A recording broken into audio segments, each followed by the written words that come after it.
Hey guys, welcome back to the channel. This is a story about what if Naruto hides his strength fairy tale.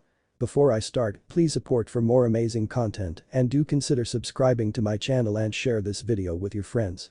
This is written by Grimreaper 113 and link in description and support writer. Let's start the video. Prologue.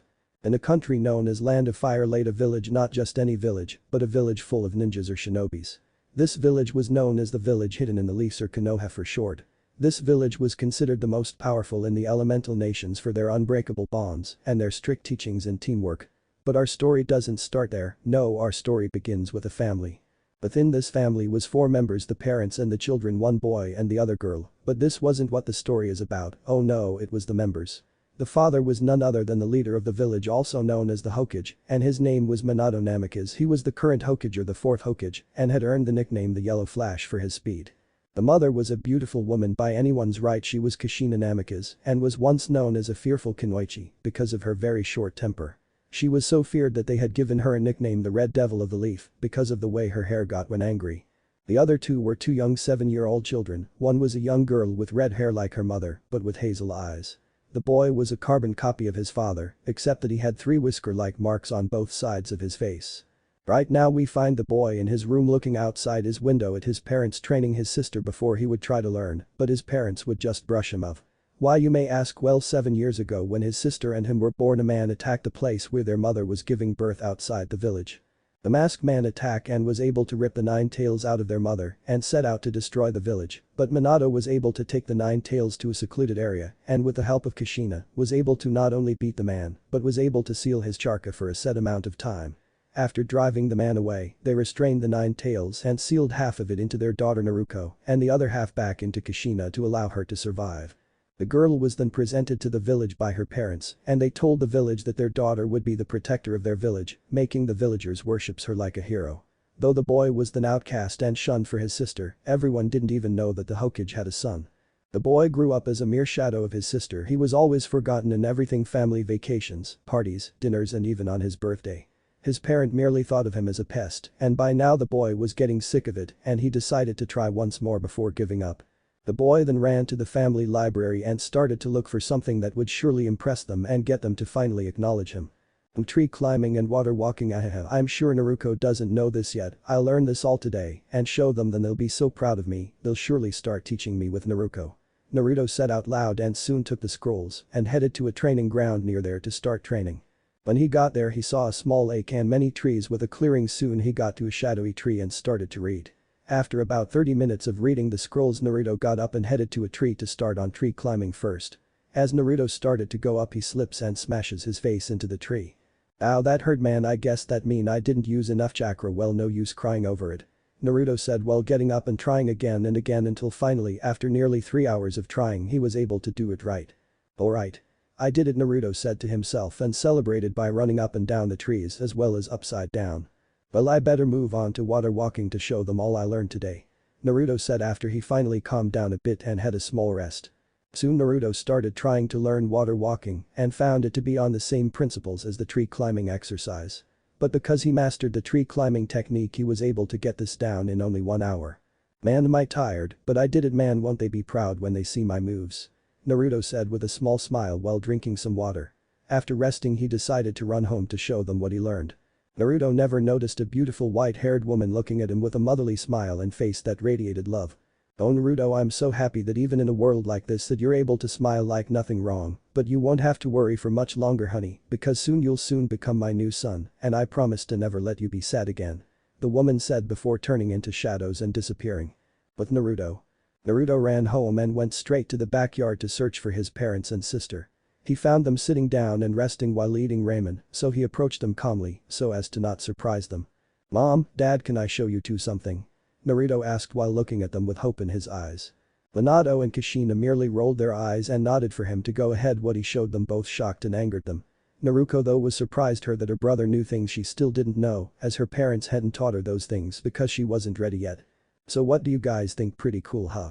Naruto told them while dropping down from the tree he was standing upside down on. Before Naruto could go on to show them his water walking exercise his father came up to him and smacked him across the face. What the hell were you thinking, Naruto? Who taught you this anyways? Minato screamed at him, making Naruto have tears in his eyes and then stuttered out an answer. I took a scroll from the library to learn it. Naruto said, now crying. Who gave you permission to enter the library anyways, Naruto? You're in a lot of trouble, young man, now go to your room and stay there, you are not getting any dinner tonight, understood? Kushina said while giving Naruto a slap across his face. Naruto merely got up and screamed. I hate you all, I wish I was never born. Naruto screamed, making both of them get shocked and hurt faces for what Naruto just said. Naruto ran away toward his room. Naruko wanted to talk to her brother but couldn't find the words to say, so she merely stayed quiet. Later that night. Naruko was currently lying on her bed looking at the ceiling and thinking of a way to make it up to her brother. She had been thinking about that for the past 3 hours now and still hadn't come up with anything. What if I get mom to make him a special dinner? No, that won't work. Oh, I know, I'll teach him some of the things mom and dad taught me. Yeah, that'll cheer him right up. I better go and tell him right now. Naruko thought while getting out of bed and headed to her twin brother's room, which was to her surprise at the far end of the house. Once she got there, Naruko knocked on the door only to be met with silence. I have never been in brother's room before, I wonder what kind of stuff he has in there, why isn't he answering, could he be asleep? No, I think he's just mad and is giving us the silent treatment. Naruko thought and knocked again, but when she didn't receive an answer this time she just went and opened the door. Inside the room was empty and that shocked her because in her room she had way too much things from posters to stuffed animals. Her brother had nothing but a bed and a small dresser and a lamp.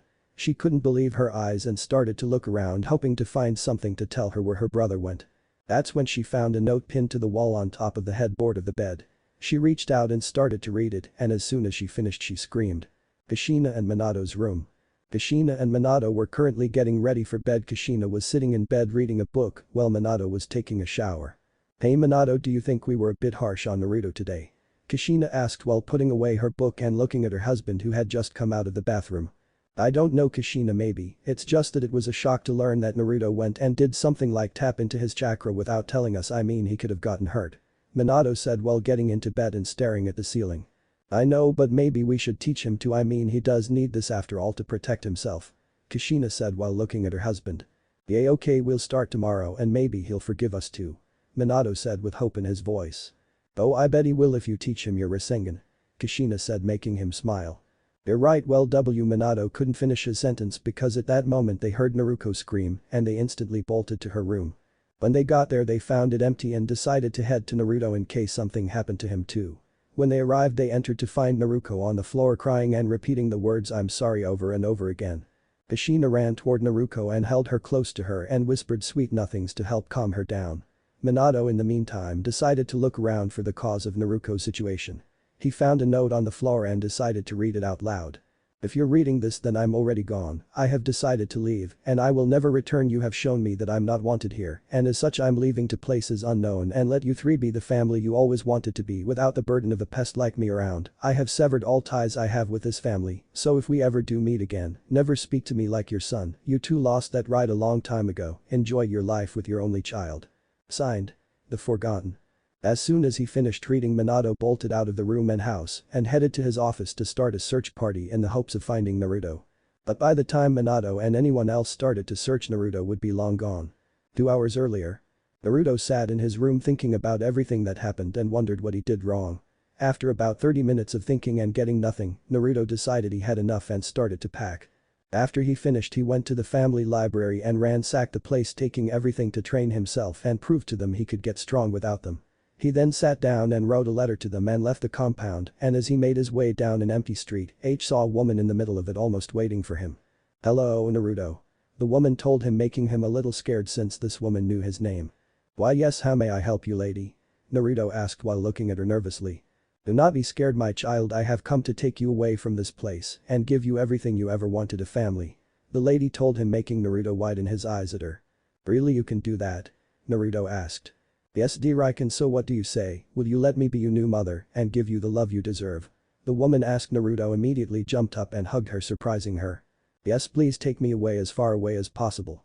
Naruto said while crying in her shoulder, making her soften her eyes and hug him back. Don't worry, I will now, come on, we better go, I wish to tell you something but not here. The woman said and then snapped her fingers and both were now in front of a very beautiful house. Where are we, mom? Naruto said, though with a bit of hesitation, though the woman merely smiled. My home, Naruto, now though I wish for you to meet my good friend, he will be your uncle of sword, okay? the woman said, making Naruto nod his head. Okay, then let go, meet him has been waiting quite patiently for us. The lady said, and soon both started to walk down a path until they got to a cave and went in. That's when Naruto saw that the entire cave was made out of solid gold. The more they went deeper, the more Naruto could hear snoring. Well, we're here, wait here Naruto while I go talk to him, the woman said, gaining a nod from him. Naruto then heard the snoring stop and soon he started to get bored, and how couldn't he, I mean he sat there for almost 3 hours. Naruto, please come in now. Naruto heard, and then he stood up and head inside. What he saw inside amazed him, for in there he saw a huge dragon sitting up and looking at him. Hello there my boy, please introduce yourself, the dragon said while looking at Naruto. My name is Naruto, sir, Naruto said, making sure to not use his family name anymore. Well Naruto, my name is Ragnarok, young one, the now introduced Ragnarok said. Yes, and Naruto, I forgot to tell you my name. Well, I have many names, but you can call me Lily, Naruto, the now known Lily said. Well, see, can you tell me why you brought me here, Naruto said while looking at both Lily and Ragnarok in the eyes. Well, we wish to take you away from that life, Naruto, and give you a better, so I brought you here, and Ragnarok and me have decided to make you our student as well. So what do you say, Naruto, do you wish to learn from us, Lily said while looking at him. What will I learn if I say yes, mom, Naruto asked, wondering what they could possibly teach him.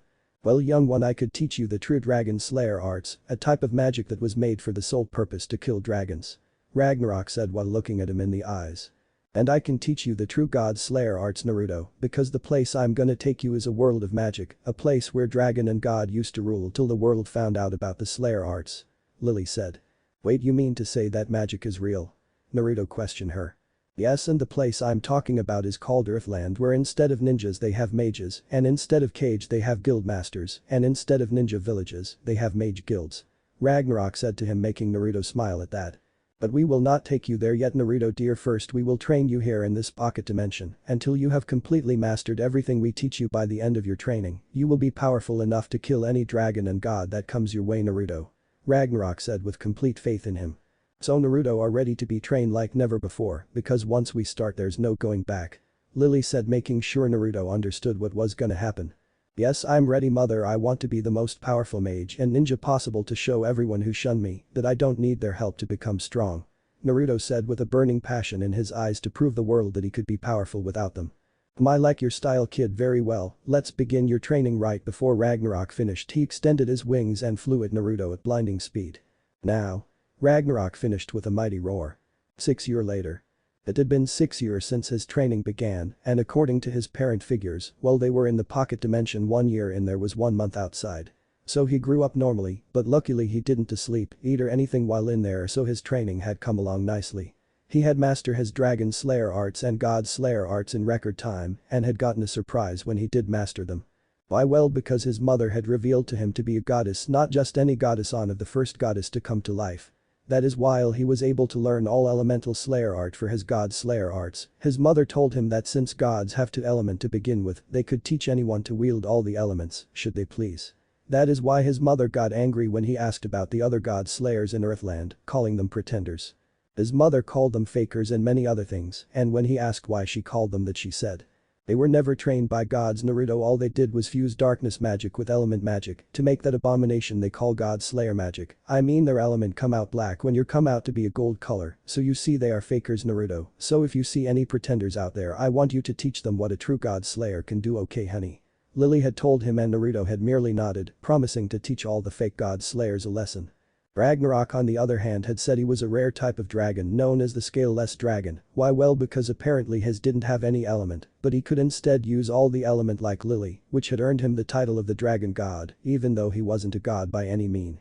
Now though we find a 13-year-old Naruto walking along a mountain terrain with his mother on his right and a floating golden sphere of light to his left. So dad, where is this what did you call it, oh right, colony of dragons that you mentioned earlier? Naruto asked while looking at the small light on his left. Patient my boy, it's just over this ridge, so we'll be there in maybe 10 minutes. Ragnarok spoke. And true to his word, 10 minutes later they were over the ridge looking at the valley down below and were watching as maybe 5 dragons were either flying around or just sleeping. This is a colony, dad, I was expecting, well, I don't know, dozens of dragons, not 5. Naruto said while looking at the dragon going about their business. Yes, well, this 5 are some of the last living dragon around, so I guess they thought being together might up their chances of living. Ragnarok said. Well, go on, D-Ran, remember, don't use anything other than your dragon slayer magic, okay? Lily said, making Naruto nod. Don't worry mom, I'll make both of you proud. Naruto said before jumping down to the valley, missing the smile on his mother's face. You already made me proud since the day I met you, Naruto. Lily said before going on to look at Ragnarok. Do you think he'll be alright? Lily asked him. He'll be just fine, in fact I bet he'll finish this in exactly 10 minutes. Ragnarok said. I see, well then let's hope that we trained him well. Lily said. And with that they back to find Naruto walking up to the dragons that were looking at him with surprise, wonder, and hunger. But Naruto. As Naruto was walking toward them, the dragons just looked at him, and when Naruto was in front of all 5 of the dragons, one came up and asked him a question. What are you doing here, human? Leave before I devour you. A big blue dragon said, and all Naruto did was get in a fighting stance and yelled out an attack which surprised the dragons. Lightning dragon roar. Naruto screamed and he shot out a huge lighting tornado that went straight to the dragon and ripped through him like a hot knife through butter. Before the eyes of the dragons, the blue one fell to the ground dead with a gaping hole in his chest where his heart should be. The other were too shocked to notice Naruto move, and when they did notice, it was already over. Ice dragon piercing fang.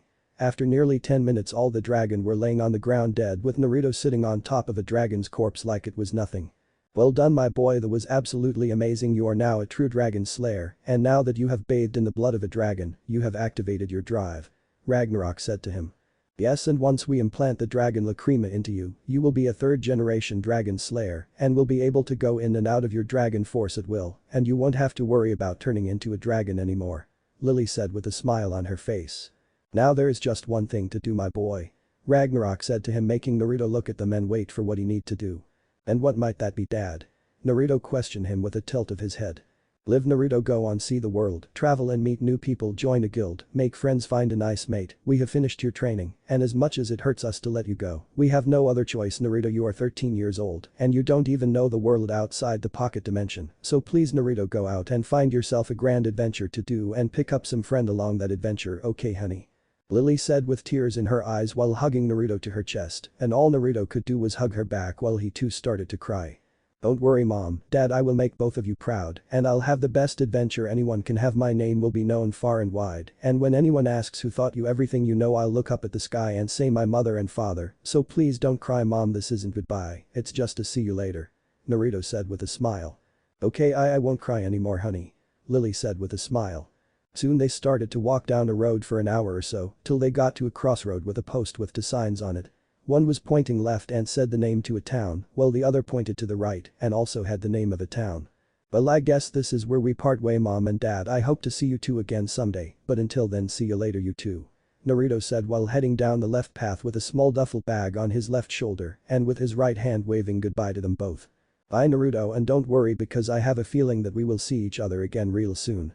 Lily said before Ragnarok and her vanished like they were never there in the first place. But Naruto. It had been nearly 3 hours since he parted ways with his parents and he was really enjoying the silence of the day. That is until he saw a girl walking along the same road. Hey there, you lost? Naruto asked and saw the girl turn toward him.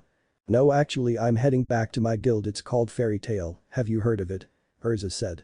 No, actually I've been living with my parent and never had the chance to travel till now, that is they finally gave me permission to travel the world and to go on many adventures. Naruto said. I see, well would you like to join us? The master is very welcoming and everyone there treats everyone like family. Urza said. Sure, I would love to join this guild, it sounds like a cool place. Naruto said while holding out his hands.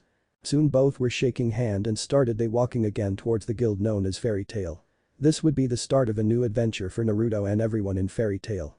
The question that remained though was, would it be a good one or a bad one? With Naruto and Urza. It has been over an hour since Naruto found Urza and the two of them started to head toward Magnolia Town. Hey Urza, how far away are we from Magnolia Town? Naruto asked while walking next to her right. Well, we are still about a days away from there. Urza responded to his question while drinking some water she had on hand. Really? Well, what are we supposed to do when night falls? I mean look, the sun is going down, so we have about another hour at most of light. Naruto said while pointing at the setting sun which made the sky look like it was on fire. Well, we could camp out here for the night since there is no town or rest stops until we get to Magnolia Town. Urza said, making Naruto nod. Well, come on, we should find a clearing or something to set up a camp. Naruto said, making Urza nod. Soon they were walking a little away from the road so as not to lose their way. After about 15 minutes of looking they were able to find a nice little clearing to set up camp. Well, this is a nice enough spot, so how about we set up here since we only have minutes before nightfall? Naruto said, and with that both start working of their sleeping bags. Urza, do you mind making a fire while I go look for some food? Naruto said while making a little ditch for the fire. Sure, go ahead. Urza said. After about 30 minutes Naruto returned with about 3 rabbits and 2 wild chickens. Urza was surprised to find that Naruto was such a good hunter and she was even more surprised to see him cook so expertly. Wow, Naruto, I didn't know you could cook so well. Urza said, making Naruto sweat drop. Well, we have only known each other for about 2 hours, so I guess that's why. Naruto said, making Urza blush in embarrassment about forgetting. Well, you're just great company that I felt like I've known you for a while. Urza said while looking away trying to hide her blush. Why am I blushing? I can't possibly like him after just 2 hours of knowing him, right? That's just not possible, but he is cute with those whisker marks and those beautiful ocean blue eyes. Oh my god, I do like him, but maybe he could help me forget about the tower. Urza thought while looking at Naruto eat his chicken leg. So, Urza, what's fairy tale like? Naruto said, gaining the redhead's attention. Well, fairy tale is it's like one big family, everyone there would do anything to protect their own, no matter what. The master is like very own grandfather or father, he would risk his own life if I meant saving one of his children. He is a great man, but an even greater grandfather. Urza said while looking at the fire with a big smile on her face. Sounds like a great place. I think I'm gonna like it there more so now that I made a friend in you. Naruto said while smiling at her, making her blush, but good thing her hair was shielding her face, along with the fire illuminating her face, making it hard to notice. So why don't we try to get some sleep? Urza said, berating herself for stuttering in the beginning. Naruto merely smiled and nodded at her, finding it cute when she tried to hide her blush from him. What was it that my mother said? Oh yeah, if a girl blushes when she is around you, it means she likes you. So Urza likes me, huh? It's a little weird since we just met, but she is cute with that scarlet hair of hers. Naruto thought while looking at Urza get up and head toward her sleeping bag. Naruto, aren't you coming? You need your rest for the travel tomorrow. Urza said to him, but before he could answer he felt a pair of very recognizable eyes on him. You go ahead and sleep, Urza. I'll go for a walk to clear some stuff from my head. You know, I just got permission to travel and all, and in the end I made a new friend and I'm gonna join a guild all in my first day of travel. I need some time to process it all. Naruto said, making Urza nod at him even though she knew he was keeping something. Sure, okay, but don't be too long, okay? We do need our rest. Urza told him with a pointed look, making him laugh sheepishly and rub the back of his head while nodding okay. It took nearly 2 hours before Naruto found it safe to get up and walk about 30 minutes from the campsite. Mom, Dad, you can come out now. Naruto said to nothing. It took about a minute before a small ball of light appeared along with a very beautiful woman that seemed to materialize from thin air. Naruto, honey, how have you been? Lily asked him with a concerned look on her face. Well, considering that I was only gone for about half a day, I'd have to say great. Naruto said, making both smile at his words. But anyways, why are you guys here? Naruto asked them. All he got was his mother's embarrassed blushing face and some nervous laughter from the little ball of light. Well, you see, we kind of forgot to implant the dragon lacrima in you before you left, so we're here to well fix that. Ragnarok said, making Naruto chuckle at his parents' misfortune. Oh well, okay then how long will it take for the implanting and my recovery? Naruto asked them, wanting to know how long would he be out of commission if he encountered trouble on his way toward Magnolia. Oh, you don't have to worry about that with your Sky God Slayer magic. You can heal any outer wound in a second, and besides, it won't take more than a few seconds since I'll just shove the lacrima in you and then you'll be able to get up like nothing's happened. Lily said, making Naruto look at her with an incredulous look. You never said anything about shoving a lacrima in me. Naruto said, making both parents laugh. We forgot. They both said at the same time. Naruto merely let out a sigh and went to the nearest tree and smacked his face against it while chanting stupid forgetful parents over and over again. This made both of them sweat drop at the sight of their child saying and doing those stuff. Well, we should get started now, son, so you can go back to that cute redhead. Ragnarok said, making Naruto blush and send him a glare. Oh yes, that girl will make a fine wife for you one day, but considering that you're my son means that you can have more than one wife, and also since you're Ragnarok's child means the same thing, so you can have a total of 6 wives, 3 from me and 3 from your father, so go on and get 6 wives and give me a ton of grandbabies as soon as possible.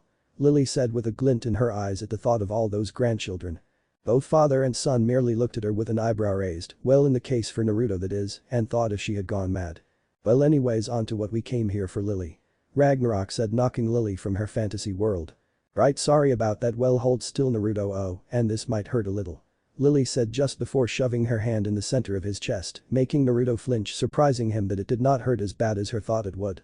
They're all done, and if you're wondering why it didn't hurt more, it's because as both a dragon and god slayer, you have a very high tolerance for pain, and also it doesn't hurt that you have a near regenerative healing ability thanks to your truly. Lily said with a smile while looking at him and kissing his forehead. Now go back to that cute little girl and start making me many grandbabies to spoil. Lily said, making Naruto blush so much he looked like a tomato. Mom? Stop please. Naruto screamed, making Lily giggle at his reaction. Okay then, well go on, we do not want to take up your time, after all you do need to sleep. Ragnarok said, making Lily pout at him for taking her fun away. Fine, then have a good night and do not worry, we will see you again when it is time to go back to the elemental nations and show them how powerful you got on your own. Lily said with a huge smile on her face. Naruto on the other hand got a serious look on and nodded because he couldn't wait to humiliate his family and to show them that he had gotten stronger than any of them could imagine. Yay, I can't wait for that day. Naruto said while smiling at both his parents. After they said their goodbye, Naruto went back and found Urza sleeping so cutely he couldn't help but stare at her. I mean, why wouldn't he? Urza was sucking her thumb and was making mewling noises. After looking at her for a good 2 minutes, Naruto headed toward his sleeping bag and was soon fast asleep. Next morning. Light, that was the first thing he noticed when he opened his eyes, well the second, since the first thing he noticed was Urza in his vision just looking at him with a small smile and a tiny blush. As soon as their eyes locked, Urza jumped back and started to look around so as to find something to hide her blush in. DGGG good, morning NNN Naruto. Urza stuttered at being caught mere inches from his face. Why am I stuttering, for God's sake? I'm Urza Scarlet, not some blushing schoolgirl, but he's so cute, especially when he sleeps. No, stop it, I need to keep my emotions in check, oh god. Urza thought before trailing off, seeing Naruto remove his shirt so as to change, seeing as his current shirt was dirty. Why you doing, Naruto? Urza said, blushing while looking at his body, which was well developed for a 13-year-old boy. Oh, well this shirt is dirty, so I'm gonna change to a clean one, why am I bothering you? Naruto said teasingly while going up to her face and get inches from her face. But of course not, hurry and get changed, I wish to get to the guild as soon as possible. Before Urza could finish, Naruto grabbed her and carried her bridal style, making her squeal in surprise. Then hang on because I'm gonna get us there in a flash. Naruto said, making Urza nod and put her arms around his neck while having a small blush, and soon they were gone in a stream of lighting. Fairy Tail. Fairy Tail, the guild that was just recently being recognized as one of the strongest guild in the kingdom of Fiori. Currently in the guild hall, 2 little 11-year-olds were fighting again. It was totally your fault, you ice stripper. A pink-haired boy yelled out to a black-haired boy clad in only his boxers. No way, it's your fault, you stupid matchstick. The black-haired boy said. People were just watching them with smiles and laughing at the two, all except for a blonde-haired teen that was just leaning against wooden pillar. Those two are lame, fighting over something so stupid like spilled water. The teen said while looking at the two fight a little longer, but before he could leave, the teen's eyes widened when a yellow stream of lighting appeared in the center of the guild, making everyone stop what they were doing and get in defensive positions. But when the lighting cleared, what they saw surprised them, because there in the center of the guild was a young boy of no older than 13 with blonde unkempt hair, not wearing a shirt, with only black baggy pants with a white sash around his waist. But the most surprising thing was that he was carrying Urza Scarlet bridal style, and she was letting him touch her in such a way that would have gotten other men killed. Soon the boy put Urza down and started to look around the guild hall like he had never seen a place like it before. Man, this place is awesome, Urza, now I know why you love it so much, I can't wait to join this guild. That is what everyone heard him say, and they were glad that he was going to join them, because man, could they feel his power just rolling off him like a waterfall. Yes, well come on, the master is over here, he will get you all set up here at the guild. Urza told him, making him nod and follow her to the bar, where a small old man was sitting on the counter while drinking a mug of beer. Master, I have returned from a successful job and with a person who wishes to join Fairy Tail. Urza told the old man, making him look at her and nod, then look at Naruto and ask him a question. Well, where would you like your guild stamp and in what color, my boy?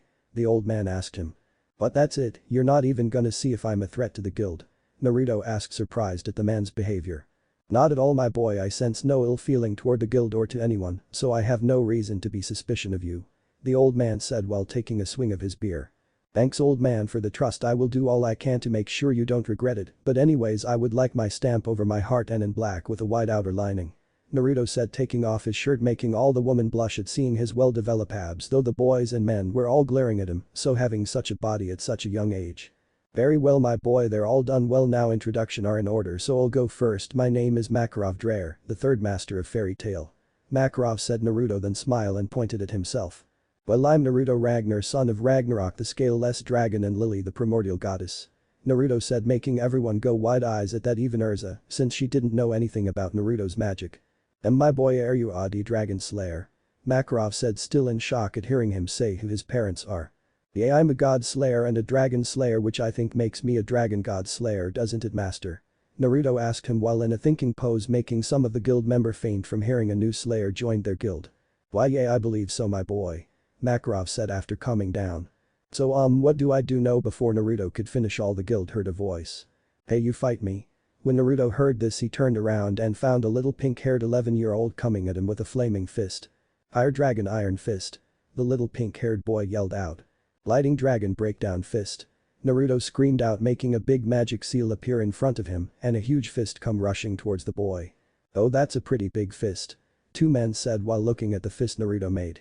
Naruto just stood there waiting for the two attacks to collide, and after a few seconds the attacks collided and an explosion happened. When the smoke cleared, the little boy was on the floor, out cold it seemed. Who is that, master?" Naruto asked the master, but when he turns toward the master, he saw the master along with Urza and a white-haired gothic-looking girl, and all three of them had wide eyes, especially a teen about 17 years old off to the side who was leaning on a pillar. That was Natsuh. He is a dragon slayer like you, the fire dragon slayer," Makarov said while looking at Naruto. "How powerful are you, my boy? Even if Natsu is young, he is a dragon slayer, and they do have an immense durability to withstand almost a lot of damage. Even if Laxus was to do that to Natsu, how strong are you, Naruto?" Makarov thought while looking at Naruto with curiosity in his eyes. "Then Naruto, why didn't you tell me you could use lighting magic?" Urza asked, well, more like demanded, while getting up all in his face. Well, you never asked about my type of magic," Naruto said while sweat dropping at her reaction. "Hey there, Blondie, you're kind of cute, wanna go out sometime?" Naruto heard a voice say behind him, and when he turned around he saw the white-haired girl rubbing herself against him and giving him what he believed was a sexy look while also holding on to his right arm. We don't even know each other that good to start dating. What is your name?" Naruto told her, making the girl give him a pout, but she never let go and instead answered her like that. "Well then, my name is Murahin Strauss, the one who will rock your world," Murahin said while kissing him in the right cheek, making Naruto's face burn up at the implications of that sentence. "Back of Murahin, he isn't interested in you," Urza yelled while punching her away. Just before Urza could say anything to Naruto, Murahin came back and uppercut Urza. "Don't interfere, you armor-wearing hussy," Murahin yelled back. Soon, though, everyone was looking at the sense of Urza and Murahin fighting over a boy, something they thought they would never see happen. Though if anyone looked at the blonde-haired teen, they would see him pissed off at Naruto for some reason. Soon the blonde couldn't take it anymore and got off the wall and walked towards Naruto with lighting flowing through his body. "Hey you, new guy, what the hell do you think you doing?" Everyone turned and saw the teen walk towards Naruto, pissed. "Oh wait, what was the question again?" Naruto asked while looking at the teen while scratching the back of his head. "Don't play stupid with me, you little brat. What do you think you're doing here in this guild? This guild isn't for the weak, so why is a weakling like you even doing in guild like Fairy Tail?" the teen asked, making Naruto raise an eyebrow at him. "Laxus, that's enough out of you," Makarov said while looking at the teen. "No, I'm sick and tired of you allowing such weakling to join the guild. I'll teach him what it takes to be a fairy tale wizard," Laxus said while disappearing in a stream of lighting straight at Naruto. Naruto didn't even have time to do anything because of the speed Laxus traveled, and soon the stream of lighting went outside, making everyone ran outside. Outside the guild. Laxus took Naruto behind the guild and stood across from him. Naruto merely stood up and dusted himself out and looked at Laxus with little to no emotion. "Now you'll see what a real wizard can do," Laxus said while covering his entire body in yellow lighting. "I don't want to fight a fellow fairy tale guildmate, but if you attack first, I will have to option than to defend myself," Naruto said, making the master smile at him for not wanting to hurt his newfound guild members. "DCH, you don't have a choice, brat. Either you fight and prove to me you're not a weakling, or you let me beat the hell out of you and humiliate you, not that you would even be able to touch me," Laxus said with a cocky grin on his face. Naruto said nothing. Instead, he turned his back and started to walk away from Laxus. This action alone angered Laxus and sent him into a frenzy towards Naruto, who wasn't paying any attention to him. "Naruto, look out." The voices of Urza and Murahin brought Naruto back to life, and on pure instinct from his years of training for his parents, he was able to dodge. Everyone was surprised to see Naruto dodge an attack from Laxus of all people. This action only fueled Laxus's anger and without a warning, fired a lighting spell at Naruto. "Raging Bolt." Laxus screamed while firing a bolt of lightning at Naruto, who just stood there with a smile. "Naruto, move out of the way." Urza screamed, who was extremely worried for him. "Man, he's a goner," Murahin said with no hint of remorse, which earned her a glare from Urza. But to the surprise of all the ones present, Naruto merely got into a stance that they had seen Natsu do many times. Lightning Dragon Roar. Naruto screamed while shooting out a 10 feet wide and long lightning beam at Laxus. When the attack collided, they were all surprised to see Naruto's beam cut through Laxus's attack like it was nothing and go straight toward him. Everyone thought that Laxus would just simply dodge it, but that wasn't the case. Laxus was too surprised to do anything. The resulting effects were instant. As soon as the smoke cleared to show Laxus, they found him in a 10-foot crater almost 5 feet deep, with dirt and rubble covering most of Laxus. The reactions were ones of shock, fear, and respect. Why? Well, because he just beat someone. One was just recently made S-class mage in one strike, with the same element type magic, said S-class mage used. If that alone doesn't earn him some respect, well, they don't know what will. Then Naruto, do you know what you just did?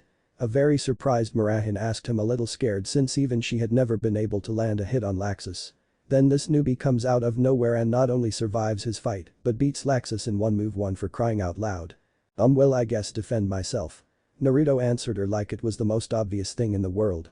No, you just beat Laxus, an S-class mage of Fairy Tail, in one move.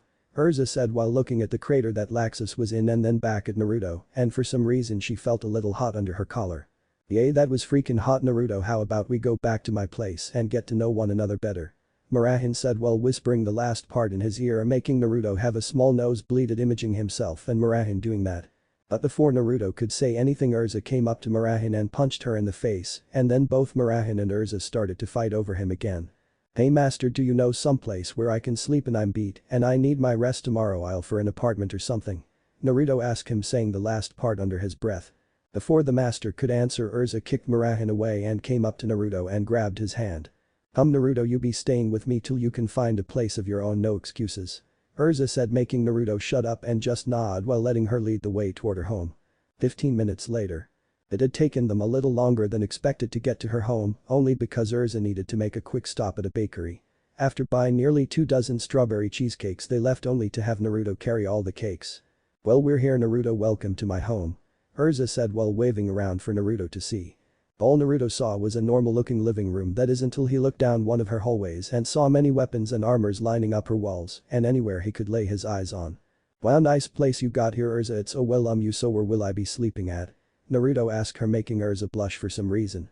Well, all my spare rooms are being used to store my armors and weapons, so I guess why you could sleep with me on my bed. Urza said with a huge blush, and if she would have looked up she would have seen Naruto in the same boat. Hey, are you sure about this, Urza? I mean, I can sleep on your couch for tonight if you would like.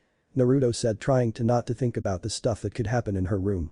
No, it's okay, I swear, so come on, we should get ready for bed. After Urza said this, both went to her room, which to his shock had posters of strawberry cheesecakes and other stuff. She even had a strawberry cheesecake plushie that she got from God knows where. After showering and brushing their teeth, both got into bed with Naruto at the far right and Urza on the left. Good night, Naruto. Urza said. Good night, Urza. Naruto said, smiling at her, which in exchange got her to smile as well. Soon both were fast asleep and neither noticed that both were moving to the center of the bed, where Urza ended up putting her head of Naruto's chest and putting her arm around his waist while Naruto put his head on hers and wrapped his arm around her protectively. Tomorrow would be quite the interesting morning for these two. I wonder what their reaction would be to finding themselves in this situation. Well, you'll just have to wait till next time. Next morning. Sunlight, that was the first thing both felt. But both were too comfortable to wake up. But the light was persistent and won out, much to the two's annoyance. The first to open their eyes was none other than Naruto, and the first thing that filled his vision was red. For some reason Naruto found it a beautiful sight to wake up to and just stared at it for what seemed like forever. That is until he remembered where he was and who he was sharing a bed with and slowly looked down at the head the red hair was connected to. There he found the cutest sight he had ever laid eyes on. There on his chest was Urza with her head on his chest with a bit of drool escaping her lips, and every so often she would hug the strawberry cheesecake plushie toward her with her free hand. Naruto just chuckled at the sight of it, but apparently his chuckling was enough to stir Urza from her slumber, which made Naruto stop and just look at her stretch. Morning and yawn, Naruto. Urza yawned at to him, making him smile at her. Morning to you too, Urza. Did you have a great sleep? Naruto asked her while she just rubbed her eyes while still having that little drool on her right side. Yay, I don't know why, but I had the best sleep in a very long time. How about you? Urza asked after fully awakening. Well, my sleep was good too, since I woke up to the cutest sight ever, Urza. I didn't know you were cuddlier. Naruto teased while pointing at her strawberry cheesecake plushie that she still held close to her chest while she rubbed her eyes. Urza merely looked at him then at what he was pointing and found him pointing at her plushie and blushed while trying to stutter out a response. "I'm just messing with you, Urza, after all you looked absolutely adorable like that. Well, you best shower and change while I make breakfast, okay, then we can go and take a job together," Naruto said while walking out of the room, leaving a blushing and stuttering mess that is known as Urza Scarlet. 30 minutes later. After they both had showered, they sat down and enjoyed simple eggs, toast, bacon, hash browns and a glass of orange juice that Naruto had made for them. "Wow, Naruto, this really is a great breakfast," Urza said while serving herself second, which only made Naruto laugh. "Thanks, but this really is nothing. Maybe next time we can enjoy a romantic candlelit dinner, eh, Urza?" Naruto teased, making Urza spit her juice to her right so as not to hit Naruto. Naruto really enjoyed teasing Urza since he found it so easy to be able to make her blush, stutter, smile, and laugh. It felt good to him since he could see that she didn't do those stuff quite often and was determined to make her happy. "Just teasing, Urza, now come on, I wish to go on a job with you," Naruto said, making her nod, not trusting her voice right now. Naruto merely got up and washed their plates while Urza went to get ready. When she came back, Naruto found her pulling a large crate with dozens of suitcases that he presumed were her armors. "Let me guess, not everything fits in your requip space?" Naruto asked while rubbing his templates. Urza merely nodded her head yes. Naruto then walked up to her and pulled out a scroll and started to write something that looked like runes magic but way more complexes to Urza. "What are you doing, Naruto?" Urza questioned him while looking over his shoulder to look. "I'm making a storage seal for you to seal your luggage in so as to make you lighter," Naruto answered her, making her look at him in surprise and just decided to wait for him to finish. It had taken Naruto almost 4 minutes to finish, and when he did, he walked towards the luggage and made a hand seal. Naruto thought, and soon a plume of smoke appeared, and when it cleared, Urza saw her luggage gone. "What happened to my luggage, Naruto?" Urza asked him, to which Naruto merely picked the small scroll up and handed it to her. "It's in here and it makes it easier to carry, don't you think?" Naruto said. Urza just nodded and took the scroll while attaching it to her waist and then looked at Naruto again. "Where did you learn to do something like this, Naruto?" Urza asked, to which she saw Naruto get a weird look on his face and instantly knew she had asked the wrong question. "From a place that I wish never to remember again," Naruto simply said, making Urza nod, not wanting to make things worse.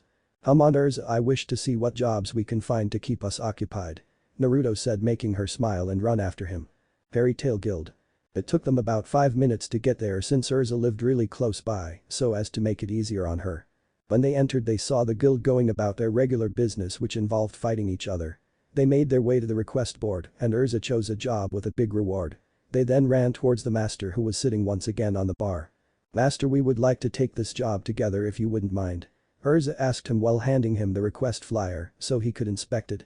"Very well, you two, but please be careful out there," Makarov said while stamping the job flyer and writing down their name in a book so he knew you took the job.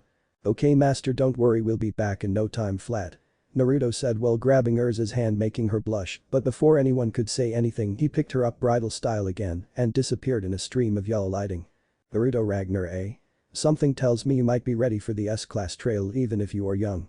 After all, age has nothing to do with the amount of power one possesses, you will go far, kid. So please be careful out there, because I think that if you keep on going in this direction, Fairy Tail may have a new master in the making," Makarov thought while looking over his guild and at all his children and couldn't help but smile. "Things will only get interesting from now on." Makarov finished his thought while taking a big swing of his beer. 6 months later. Life couldn't be better for Naruto. He had joined the Fairy Tail Guild and not even a full year later he was asked to participate in the S-class promotional trails. There Naruto had to fight Gildert's Clive. The ace of Fairy Tail, and man was that one intense fight. But in the end Naruto lost, not from being overwhelmed by Gildert's magic power when he decided to unleash his full strength. Oh no, Naruto lost from exhaustion, pure and simply. Gildert's and Naruto had fought for over 1 full day, which surprised everyone since they never thought Naruto would last a second against Gildert's. Gildert's had even said that at the rate Naruto was growing, he would surpass him in exactly 3 to 5 years. This fight alone earned him the S-class position along with a very heated kiss from Urza, which surprised everyone. Murahin, not wanting to be outdone by her rival, stormed up to them, pulled Naruto away from her and kissed him with as much passion as when Urza did it. This went on for about 5 minutes, with every man in the room cursing Naruto for landing 2 S-class future beauties. That's not all. Apparently the council got wind of his exploits and invited him to Era, where they told him that they had something very important to tell him. Flashback Era 4 months ago. Naruto was standing in front of the council with another boy about his age. The other boy had blue hair and a weird tattoo over his right eye. He looked strange to Naruto as if he was being possessed by something, but before he could think about it more the council called for his attention.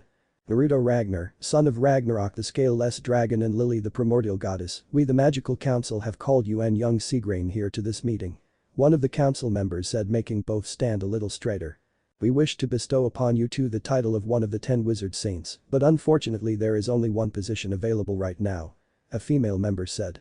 So we have come up with a way to choose who gets the position of wizard saint, please Seagrain step forward. Another member said. Seagrain did as told and awaited the next step that the council would ask of him. Please unleash your full magical power and we will decide who gets to join the wizard saints. The first council member told him. Seagrain then unleashed his full power, making the whole room start to tremble a little, making the council member to tense just a little. Thank you Seagrain, that'll be enough now, then Naruto please step forward and do the same. The same member said. Naruto then closed his eyes and took a big breath and tried to calm down. After a second he snapped his eyes open and unleashed his magic. Unlike Seagrain's, his magical power cracked the wall and shattered the windows, it even made some of the council members grab onto the table so as to not suffocate under his power. Seagrain merely looked on in fear at the sheer power he displayed, and when they all looked at him all they saw was a huge white scaleless dragon roaring at them. Be enough Naruto, we made our choice. The chairman yelled out. Naruto then stopped his magical power and looked at them, and after about 10 minutes of them getting their breath back they spoke. Then Naruto Ragnar, we hereby make you a wizard saint and you will hold the 7th sit, we would also grant you a sit here on the council, should you please. The chairman said, and no one noticed the rage-filled expression on Seagrain's face. No thank you honorable council, I am perfectly fine just being a wizard saint for now, but I know for certain Seagrain could make a fine addition to your council. Naruto said while suspiciously looking at Seagrain to see his reaction. Very well then, you two are dismissed. Seagrain, stay, you might as well start learning the ways of the council now. The chairman said while tossing a wizard saint amulet to Naruto, who merely caught in his left hand and decided to wear it like a necklace. Flashback ends. When Naruto got back and show everyone his wizard saint necklace, Makarov threw a huge party to which all of Magnolia was invited, since now their town had 2 wizard saint. After that Naruto decided to up his training so as to try to catch up with Makarov, who revealed that he was the current 5th sit in the wizard saints. To the surprise of Makarov, Naruto was able to rise to the 6th sit, beating Oze Porla, the current X6 sit and master of Phantom Lord Guild. Now though we find Naruto along with all of Fairy Tail, doing nothing but sitting around and drinking, since all the good jobs wouldn't arrive till that afternoon. Hey big brother Naruto, can you take me on a S-class job with you again? Asked an innocent voice which made him look down to find none other than an 11-year-old Lysana Strauss, the youngest Strauss. Really Lysana, I took Natsu, Gray and you on one last week. Naruto said to her, which made her pout. But you're the only one who takes us on S-class jobs with you. Lysana said while giving him the teary eyes technique. Well, to be honest, he is a wizard saint, so there is little to no danger when you go with him on any jobs. The voice of Urza rang throughout the guild hall. She had just gotten back from a job that she and Mira of all people took together. They mostly did it so as to get to know one another better and to try to find a way to share Naruto. Yeah, that's true, so why don't you take her on a job, Naruto? Mira said after going to the master to inform him of their return. So fine, I'll try to find a good enough job. Okay, so Mira, Urza, do you wish to come along? Naruto asked them, making them think for a while, and just when they were about to answer a light appeared in the center of the guild. The light was so bright everyone covered their eyes, so protect themselves from the sheer intensity of it. Soon the light faded and in its place was a beautiful white-haired woman in the most amazing black dress any man has ever seen. Right next to her was a small ball of golden light just hovering about the height of the woman's shoulder. Mom, Dad. The guild heard Naruto say, making everyone look back at him and the woman in light. Hello honey, how have you been? The woman asked him, making Naruto smile and walk forward. When he was in front of her he hugged her and nodded toward the ball of light since he could hug a ball of light. I've been great mom, I've gone on many jobs, had many adventures, made many friends, it's been amazing. Naruto said, making the woman smile. Naruto, what's going on? The voice of Makarov rang throughout the guild. Naruto merely smiled and started to introduce everyone to his parents. Well master, say hello to my parents, the ball of light is my father Ragnarok the scaleless dragon, and this woman is my mother Lily the primordial goddess. Mom, Dad, this is the 3rd master of Fairy Tail Makarov Dreyer. Naruto said, making everyone go wide eyes at having a goddess in their presence. Natsu on the other hand ran towards the ball of light and when he got up and close to it he looked up and said. Hey, you're a dragon right, so that mean you know where Igneal is right? Tell please, where is Igneal? Natsu yelled at the ball of light. You haven't told him, son. The ball of light asked Naruto, making Natsu look at him. It wasn't my place to say anything and you know it dad I was either going to be his own dad when he found him or he would find out on his own. Naruto said making everyone nod their heads at his reason. Fine whatever I'll tell him kid your father and all the other dragon that trained you dragon had to leave to attend something called the Dragon King Festival, which only occurs every 400 year. Ragnarok said making everyone look at him and start to think why would the dragons leave to attend something like this? But why didn't he say anything then if it was something like that? Natsu said. Because he didn't have a choice it is mandatory all dragons are forced to leave their charges, no matter how attached they may be. Ragnarok said making Natsu look at the floor. But that's not what we're here for Naruto it's time to go back. Ragnarok said making everyone look at Naruto and saw his face go emotionless which scared everyone including the master, Urza, and Mira to get shocked faces. What, where are you going Naruto? Urza said to him. Allow me to tell them Naruto. Lily said making Naruto nod. Well first I have to start from the beginning for you all to understand and so Lily began the story of Naruto's past life and of his mistreatment. After the tell was done every single member of Fairy Tail was pissed at the treatment of Naruto over something as stupid as that. And that is why Naruto will go back to the village hidden in the leaf for the Chunin exam and show them all that he never needed their help to get strong. Lily finished making a lot of the kids look at Naruto and some got determined looks in their eyes. Naruto I will allow you to go on one condition. Makarov said making Naruto look at him. What might that be master? Naruto asked surprised at the fact that the master would allow him to go and humiliate his old home. But you go and show them what a fairy tale wizard can do and also since you need a team of 3 to join the exams I appoint Mira and Urza to join you and Gilderts will be your team sensei for the duration of this exam. Makarov said making the 3 smile and for Gilderts to look up and chuckle. Well what are we waiting for let's go kick some ass. Mira said but before they could move they heard Naruto's voice. If you go with me then you must be willing to kill other in the ninja world, it's a kill or be killed world, so I'll ask now are you willing to take a life should you have to? Naruto asked making Mira, Urza and Gilderts freeze and look at him. Mira and Gilderts merely nodded their heads since they had nothing against killing, since they had done it a few times. Urza on the other hand froze and started to remember the Tower of Heaven and what happened to her grandfather figure. But then she started to remember all that she and Naruto had done together and the fun and how he always tried his best to make her laugh and smile. Yes, as long as you need our help we will kill should we need to Naruto. Urza said with fire burning in her eyes, making everyone look at her in surprise and at her pure determination at wanting to help Naruto. Oh look Ragnarok, Naruto little girlfriend is so cute she will definitely give me some very cute grandchildren. Lily said making Urza burn up. Mom. Please stop that. Naruto said while trying to hide his huge blush. Lily enough we are wasting time here Naruto, Urza, Mira, and Gilderts go and get ready we leave in exactly 15 minutes. The voice of Ragnarok said making the 4 nod and leave to get ready. 10 minutes later. After getting back the 4 of them stood by the front door and started to say their goodbyes to everyone. Naruto showed them all what one of the 10 wizard saints can do and show them that you're a proud member of Fairy Tail. Makarov said while ending his little speech by extending his left hand up with his pointer and thumb extended in Fairy Tail's goodbye symbol. Don't worry master will show them all the power of Fairy Tail. Naruto said while making his right hand in a fist and then the next thing anyone saw was a flash of light and when it finished the 4 were gone. Leaf front gate. Half a mile away from the leaf a shining light appeared and when it finished it showed Naruto, Urza, Mira and Gildert standing there with Lily and Ragnarok in ball form. Well we're here honey go and make them all regret their decision of ignoring you and shunning you show them the power of the true slayer. Ragnarok said. Don't worry once I'm done they will fear me and respect me and be begging me for forgiveness. Naruto said and with that the 4 started walking toward the leaf. Good luck baby we'll be watching over you always. Lily said before both Ragnarok and her vanished. Konoha front gate. 2 Chunins were sitting down just looking at all the people entering for the Chunin exam. That is until the 2 of them saw 4 people coming closer and what they saw shocked them. The sensei, well that what he appeared to them, was a huge man about 6 feet 5 inches with rusty orange slicked back hair and a small beard. He wore what seemed like a black tattered cloak like he had been through many battles. The other 3 were 13-year-old children who were obviously his students. One was a white-haired girl who wore a long-sleeved skin-tight black shirt with baggy purple tight pants and black sandals. She wore a vicious smirk which really scared them since she was expelling a purple shroud of chakra. They didn't know what it was since it felt like chakra but slightly different. The other was also a girl, but she had red scarlet hair and she wore a standard black Anbu armor with a sword strapped to her back. And she was expelling a red shroud of the same kind of energy as the white-haired one. Both the redhead and whitehead seemed to be arguing about something. Though the one who really caught their attention was none other than the only boy in the team. He wore a black skin-tight shirt and black anbu pants with a white sash around his waist, with a long part hanging loosely to his right side. He wore black pair of boots with white lining around them. Think Goku's boots, but black and white were the oranges. He had a grey coat on like a cape, and around his neck was a strange amulet-like necklace with a strange cross design on it. He had sun-kissed yellow hair which only one other person that they knew of had.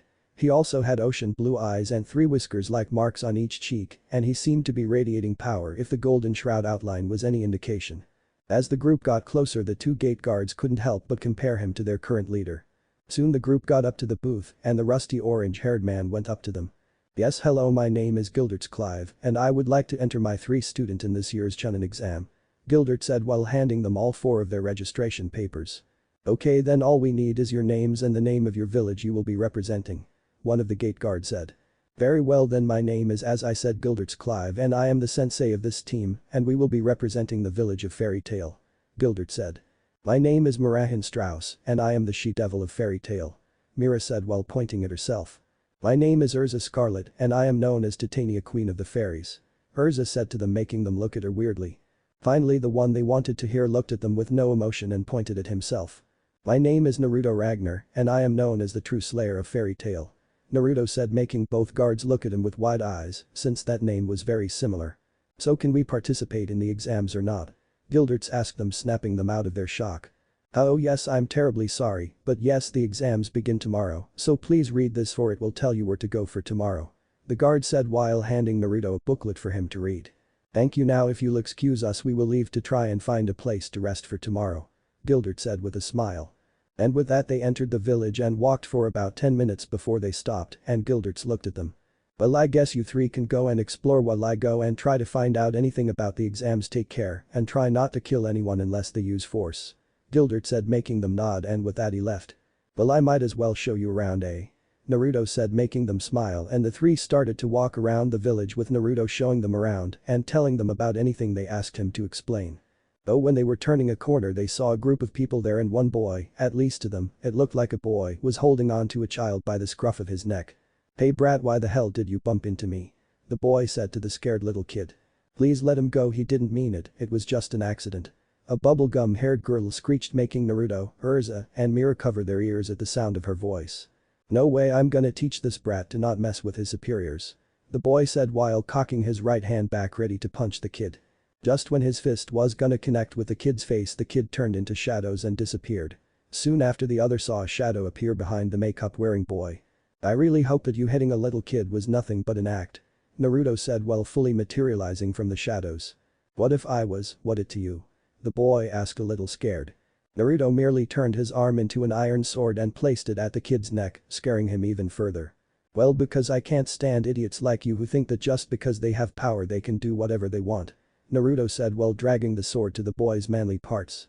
"Now then, you will turn around and leave, because if I see you face again, I will not hesitate to kill you, understood?" Naruto asked him, making him nod rapidly. "But not get out and take your other member that's hiding in the trees with you," Naruto said, making them look at him with surprise and look up at the tree, only to see a red-haired teen, and both paled immediately. "Pgara, how long have you been there?" a very scared dirty blonde-haired girl asked. "Tamari, Kankuro, shut up, you're an embarrassment to the village, what is your name?" the now revealed Gaara said while looking at Naruto.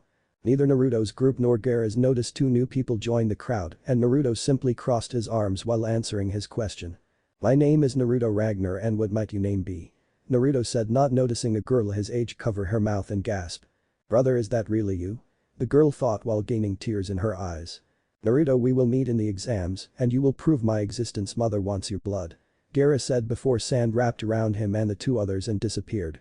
Naruto looked at the crowd and saw the pink-haired girl along with a raven-haired boy glaring at him, and when he looked at the last person his eyes narrowed. "Urza, Mira, we're leaving," Naruto said, quite harsh sounding, making both girls merely nod at him. Before the girl could move to talk to him, Naruto disappeared in a stream of lighting, leaving her with her right hand extended. "Naruto, are you okay?" the pink-haired girl questioned. "Sakura, Sasuke, I'll see you 2 tomorrow in the academy, I need to go talk with my dad," Naruto said while taking off as fast as she could towards the Hokage Tower. "What was that about?" Sakura questioned but never received an answer, so she decided to go home and get ready for the exams. The wheels of fate have turned, Naruto has returned to the Leaf and met his sister after nearly 7 years of being missing. What would the Leaf's reaction be when they see just how truly powerful Naruto really is? Well, you'll just have to stay tuned for the next update to get your answers later, my fellow reader. Naruto's hotel room. After Naruto and the girls had reached the hotel room, Naruto merely sat on the sofa and kept quiet. The girls were nervous and kind of scared at an angry Naruto. I mean, why wouldn't they be? Naruto was a freaking wizard saint for a reason. With the power he possessed, should he be angry enough, he could single-handed take out an entire city. Naruto, are you okay? Urza asked him, trying to keep him calm. Yes, don't worry Urza, I've calmed down, it's just that seeing her first after nearly 7 years is still taking me some time to not just go up and beat her along with that family to an inch of their lives. Naruto said, making both girls smile at knowing he wasn't angry. Well, don't worry Naruto, maybe tomorrow you'll be able to do just that. Mira said, making Urza agree with her. Just when Naruto was about to respond, the front door opened and in walked Gilderts with a bag of groceries, it would appear. Gilderts, what's with all that? Urza asked him. You know, I really don't know. Gilderts replied, making all three of them face plant at his answer. Then why did you buy it if you don't know? Naruto yelled out his question. Because the vendor was very convincing. Gilderts simple said. Sai, whatever, did you manage to get any useful information about this place that I don't already know? Naruto asked, making Gilderts nod his head with a serious look upon him. Yes, apparently someone named Orochimaru is planning an invasion on Konoha during the finals, and he has the Sand Village and his fake Sound Village on standby for the invasion 1 month from now. Gilderts explained while Naruto went over to the balcony and looked over the village. I see, well, that is not our fight, we came here to show everyone the power of Fairy Tail, and that's it. Whatever happens, we will not help them, we will defend ourselves should the Sand or Leaf Village try to force us into anything. Naruto said, making Gilderts and the girls nod. So what the plan, Naruto? Gilderts questioned while munching on what seemed like a tomato. Nothing, we go to sleep, wake up and participate in the exams as we planned. Naruto said, but then all three saw Naruto look over his shoulders and walk back inside while closing the doors to the balcony. It would seem we have some spies. Naruto said while going to the front door. I'll be back after I take care of this nuisances of ours, don't wait up for me. Naruto said while leaving the room. It seems like the Leaf is about to lose some very promising ninjas. Gilderts said while grabbing another tomato. DCH, it's their fault for spying on us. The rules clearly say under no circumstances will anyone spy on visiting teams, no matter the cause. Mira said while grabbing the booklets that the gate guards had given them. I hope Naruto come back soon though. Urza said, since unbeknownst to anyone she had gotten used to sleeping with Naruto as her pillow and as her source of warmth. But Naruto merely walked on aimlessly around the village till he got to a remote area of a training ground and just stood there waiting for the team to make themselves known. I'm out, you five, I know you're out there. Naruto exclaimed after getting tired of waiting. Soon 5 masked and cloaked figure fell down from the trees and stood in front of him. Naruto-sama, your father wishes. That was as far as he got before a sword mat out of shadows pierced where his brain was. Then Naruto-sama, what are you? Uga second said before being cut in half. Don't ever insinuate that I am that man's son. Naruto yelled out while going for the next one, who just had enough time to dodge a fist of flames that would have made contact with his face.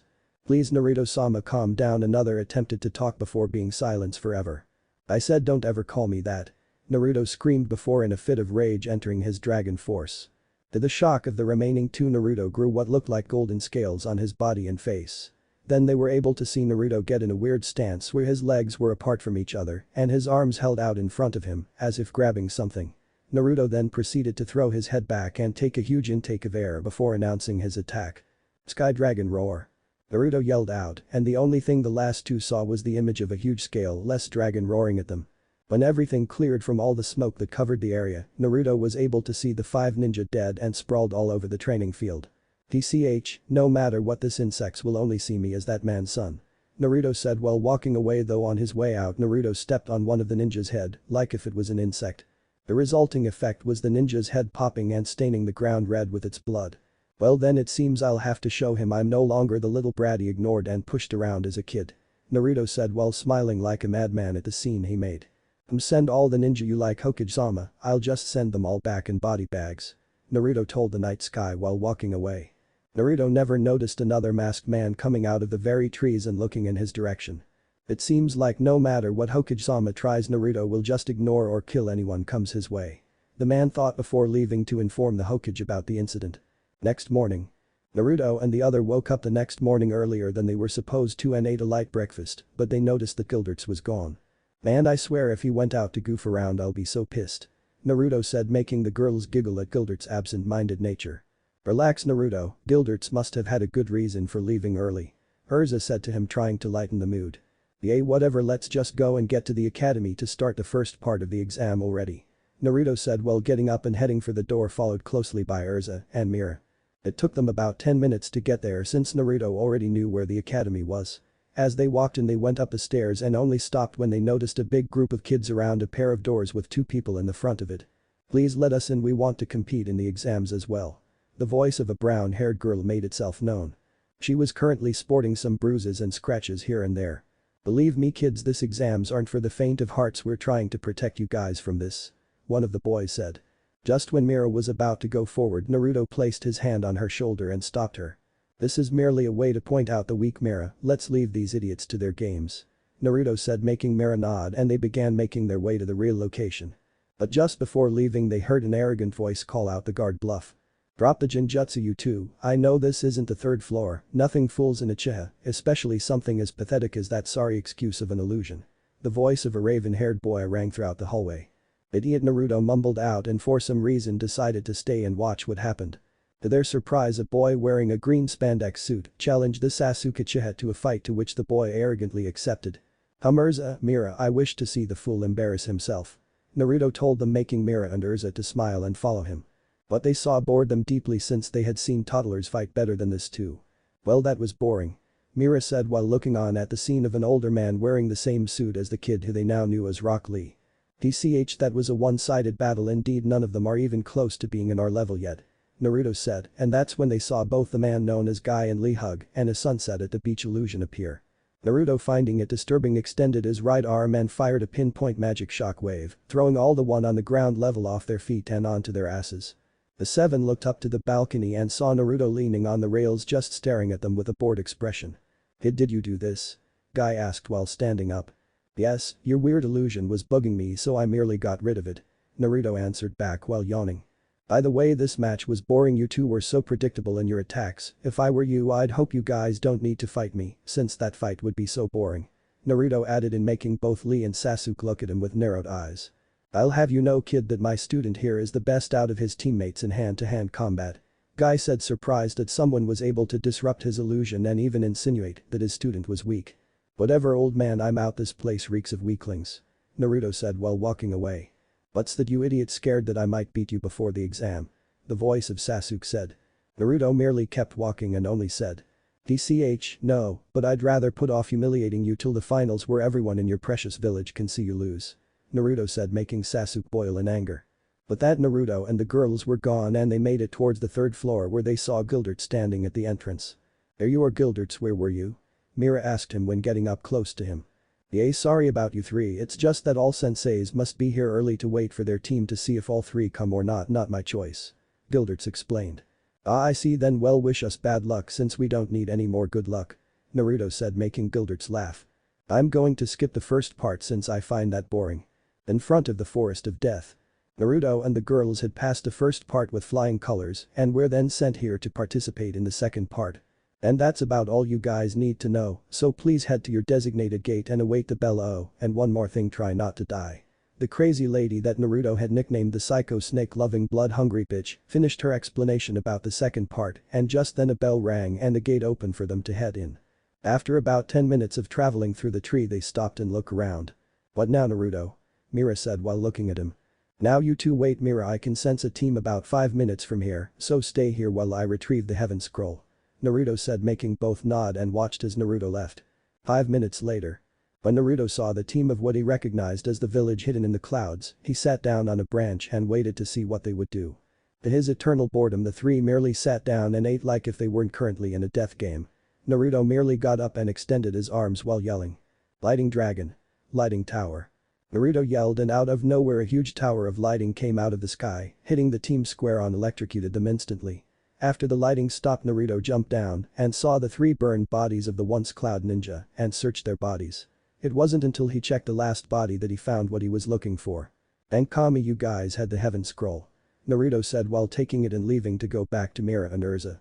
When he got there, he found them sitting down while munching on some ration bars they had. "So did they have the scroll we needed, Naruto?" Mira asked while eating the last of her ration bar. "Yes, now come on, I for one don't want to sleep in this stupid forest." Naruto said while going at full speed toward the tower followed closely by the girls. 15 minutes later. They had made it to the tower and spotted a sign telling what to do next. Seems we open the scrolls here, well then no time like the present day. Naruto while opening the scrolls and tossing them on the floor. Soon a cloud of smoke appeared and once it cleared it showed none other than Gilderts there. Yo, how's it going you three? Gilderts asked while waving the peace sign at them. Did I guess so? What now Gilderts? Naruto questioned. Well you guys are the first one here so I suppose you wait and relax till the 5 days are over. Gilderts said making them sigh in annoyance. Man now I wish I hadn't found that scroll so early on. Naruto said making Gilderts laugh at him. Well come on you three let's go eat something and then you can all go rest till the end of this exam. Gilderts said making them nod. 5 days later. It had been some very boring 5 days for the three mages indeed.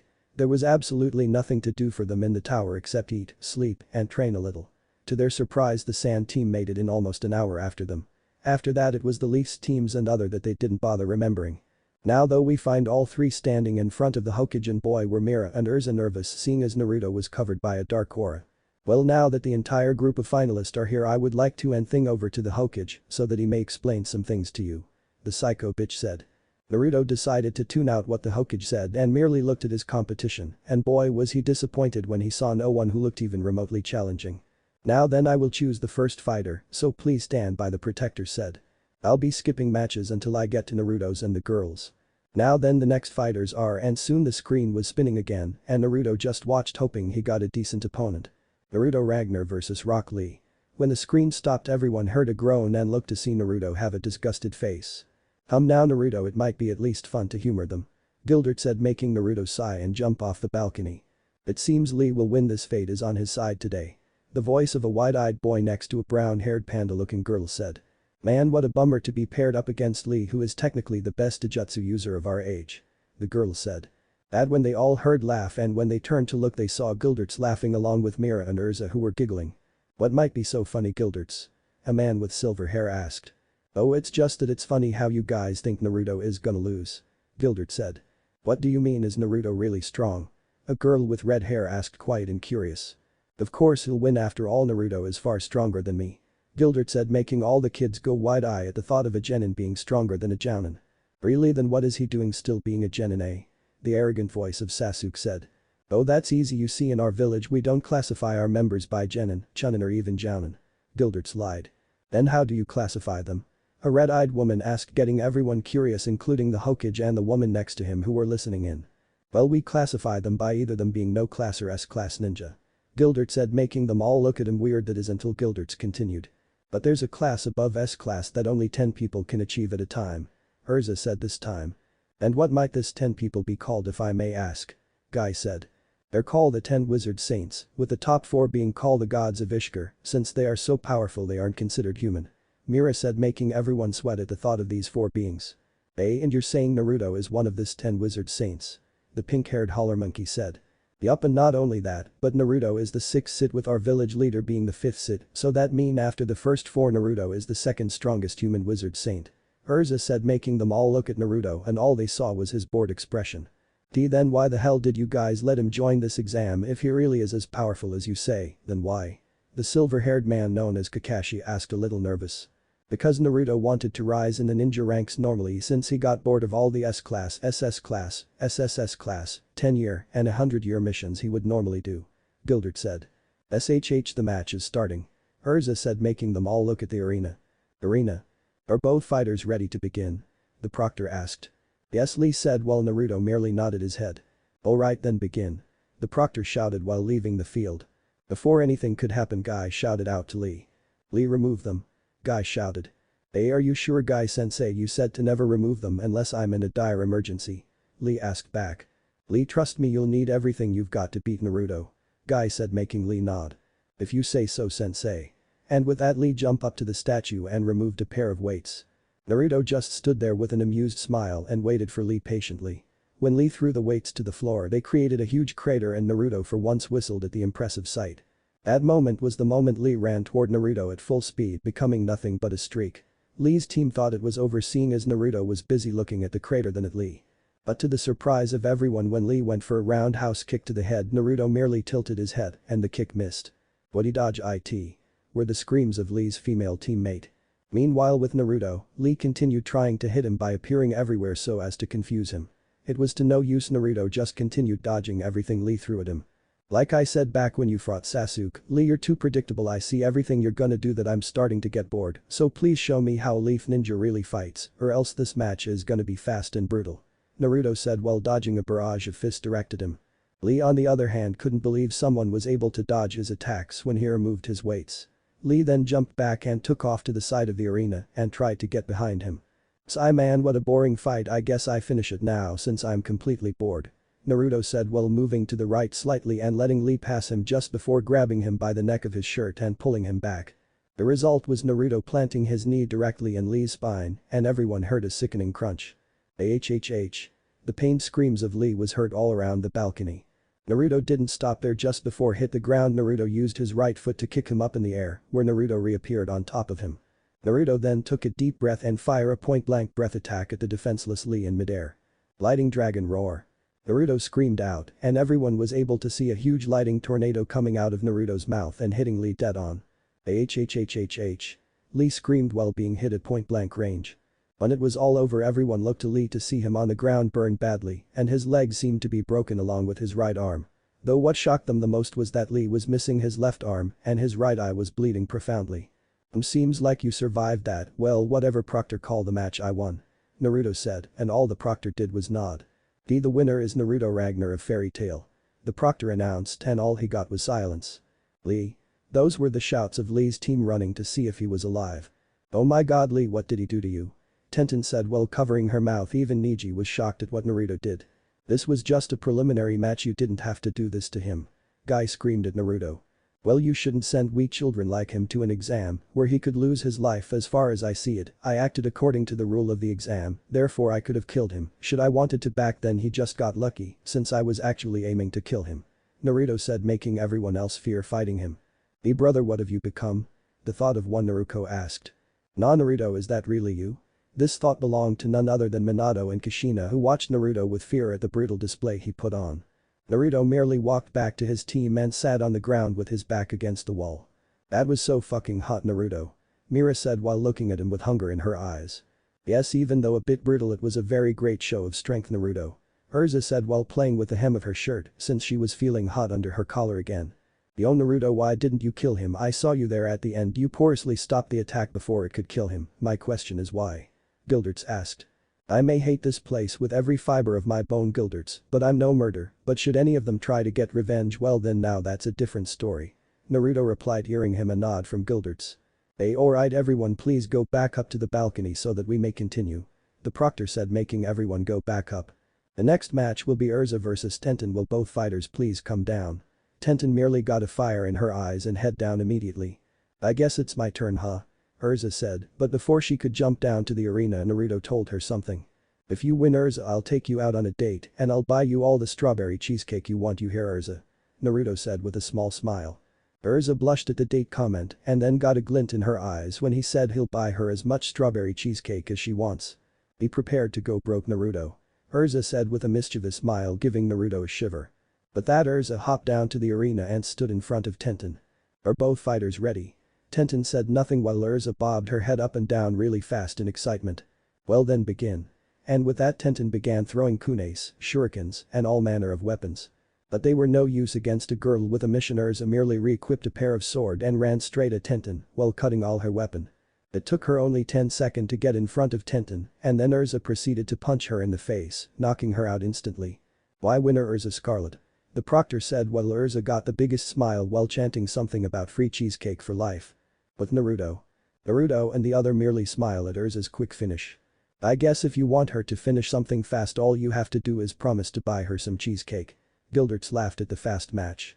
"You know you go poor now, right?" Mira said while looking at Naruto. "But it was worth it, don't you think, Mira? I mean, now you're the only one left that needs to fight," Naruto said, making Mira smile. "Yeah, I guess you're right," Mira said while looking at her opponent. "Will the final two please make their way down at this time?" the Proctor said, making Mira jump down, followed by her opponent. "The final match will be between Gara of the Sand versus Murahin Strauss. Are you two ready?" All he got was a pair of sadistic smiles. "Okay then, let the match begin." And with that, Mira rushed forward. Will Mira be able to beat Gaara, or will she lose, and most likely lose her life to the deranged boy? You'll have wait till next time, my friends. Last time. The final match will be between Gaara of the Sand versus Mirahin Strauss. Are you two ready? All he got was a pair of sadistic smiles. Okay, then let the match begin. And with that, Mira rushed forward. Right now. As Mira rushed forward intent on finishing it fast, she was able to see a huge amount of sand imprisoning her in a dome of sand. "Ahehe, mother wants your blood," Gaara said while extending his right arm and making a crushing motion. Temari, Kankuro and the others started to feel sorry for the fairy tale losing a member. Kakashi was about to say how sorry he was for their loss until he saw Gildertz and his student smiling. "Aren't you three angry or sad about your friend dying down there?" Kakashi asked them. "Nope, because this fight is just beginning," Gildertz said, making everyone raise an eyebrow at that. That's when everyone heard a voice come out of the sand coffin and they saw Gaara's eyes widen in shock. "Demon takeover. Satan's soul." The voice of Mira rang out and the sand exploded outward, showing a very different person. Everyone was shocked at what they saw, all except for the boys, since some were turned on. There in the middle of the arena was Mirahin in her full takeover. She stood there in a very revealing suit that showed her toned belly and her impressively growing breasts. Her suit was red with yellow lining and claw-like gauntlets with a black tail coming out from just above her pelvis. "Well, that was interesting to say the least. Come on, show me what you can do, or was that it?" Mira said while smirking at him. Everyone was shocked to see Mira change and just kept looking at her with wide eyes. "Balcony. What the hell just happened?" Sakura asked while Ino, Hinata, Naruto, Kin, Tenten, Temari and Sakura herself were starting to feel self-conscious since they could see Mirahin becoming a very beautiful woman in the near future. Sakura and Ino were more jealous about Mira's figure since they had tried to get that type body for a long time. Sasuke on the other hand had gotten interested and was smirking. "She would make a great wife and give me some very powerful Uchiha heirs," Sasuke said, making Naruto, Urza and Gildertz laugh. "What's so funny?"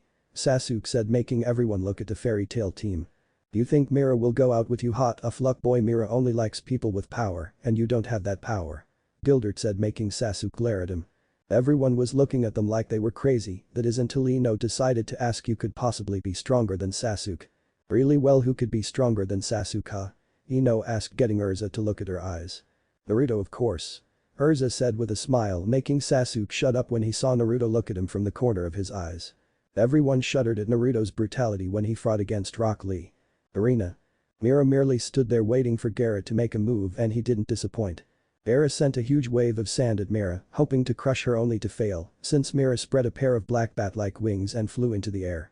"HMPH pathetic, it seems all you can do is control sand. Well, then allow me to show you my technique," Mira said while landing on the arena and putting her hands together, and a black sphere started to materialize in her hands. Up in the balcony. Up in the stands, Urza and Gildertz's eyes widened while Naruto merely laid his head on his right hand, which was on the rails. "DCH, seems this match is over already, and here I wanted to see Mira crush this guy," Naruto said, making Temari, Kankuro, their sensei and the sound ninja to look at him.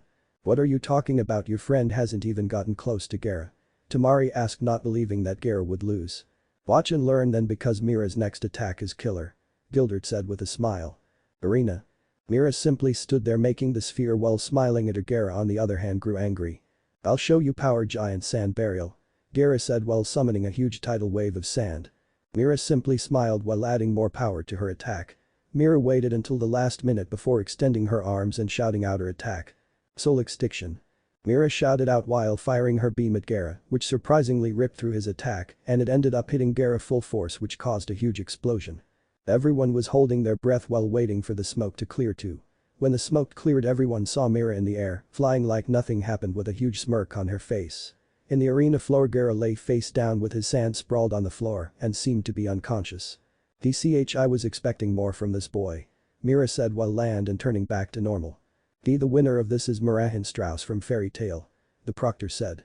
Everyone, especially the sand and sound team, were shocked to see Gaara lose. "Now will the winners please come down," the proctor announces, making all the winners come down. "Now then, you will all draw a ball from this box and with that we will choose the finals match debut," the proctor said while one by one they came up to get a number. "Alright then, now that everyone has a number, could you all please redirect your attention to the screen and you will see the match lineup," the proctor said, making everyone look at the screen. Sasuke vs Naruto first round. Urza vs Temari second round. Shikamaru vs Mira third round. Shino vs Kankuro fourth round. Neji vs Naruto fifth round.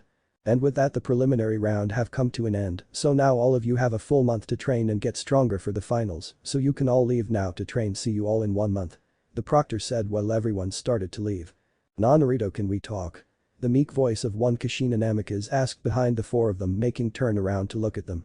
"No, I have nothing to say to either you or that man, you gave up that ride a long time ago," Naruto said while walking away from them with Urza and Mira on his left and right flanking him with Gildert's right behind him.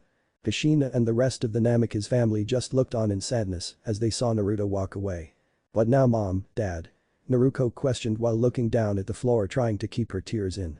"We'll keep trying until he lets us talk to him," Minato said while taking a thinking pose. "Honey, why don't you get both Jiraiya and Tsunade to train him, maybe he'll forgive us if you get two of the legendary Sannin to train him." Kushina pleaded him, trying to do anything to get Naruto to forgive her. "You know you might be right, Kushina, I'll get in touch with them immediately, but for now come Naruto, we need to up your training for the finals," Minato told them, making them nod. Unknown location. In a dark room stood the Sand team and the Sound team looking at someone in the shadows. It would seem that the Sand's ultimate weapon was nothing but a lie, but I am quite surprised at the recent turn of events. What those two did has really caught my attention. A voice said, making the children shiver at the hissing the voice made. "I still can't believe that Gaara lost. I mean, he had his ultimate defense up, how could he have lost to that girl?" Kankuro asked no one in particular.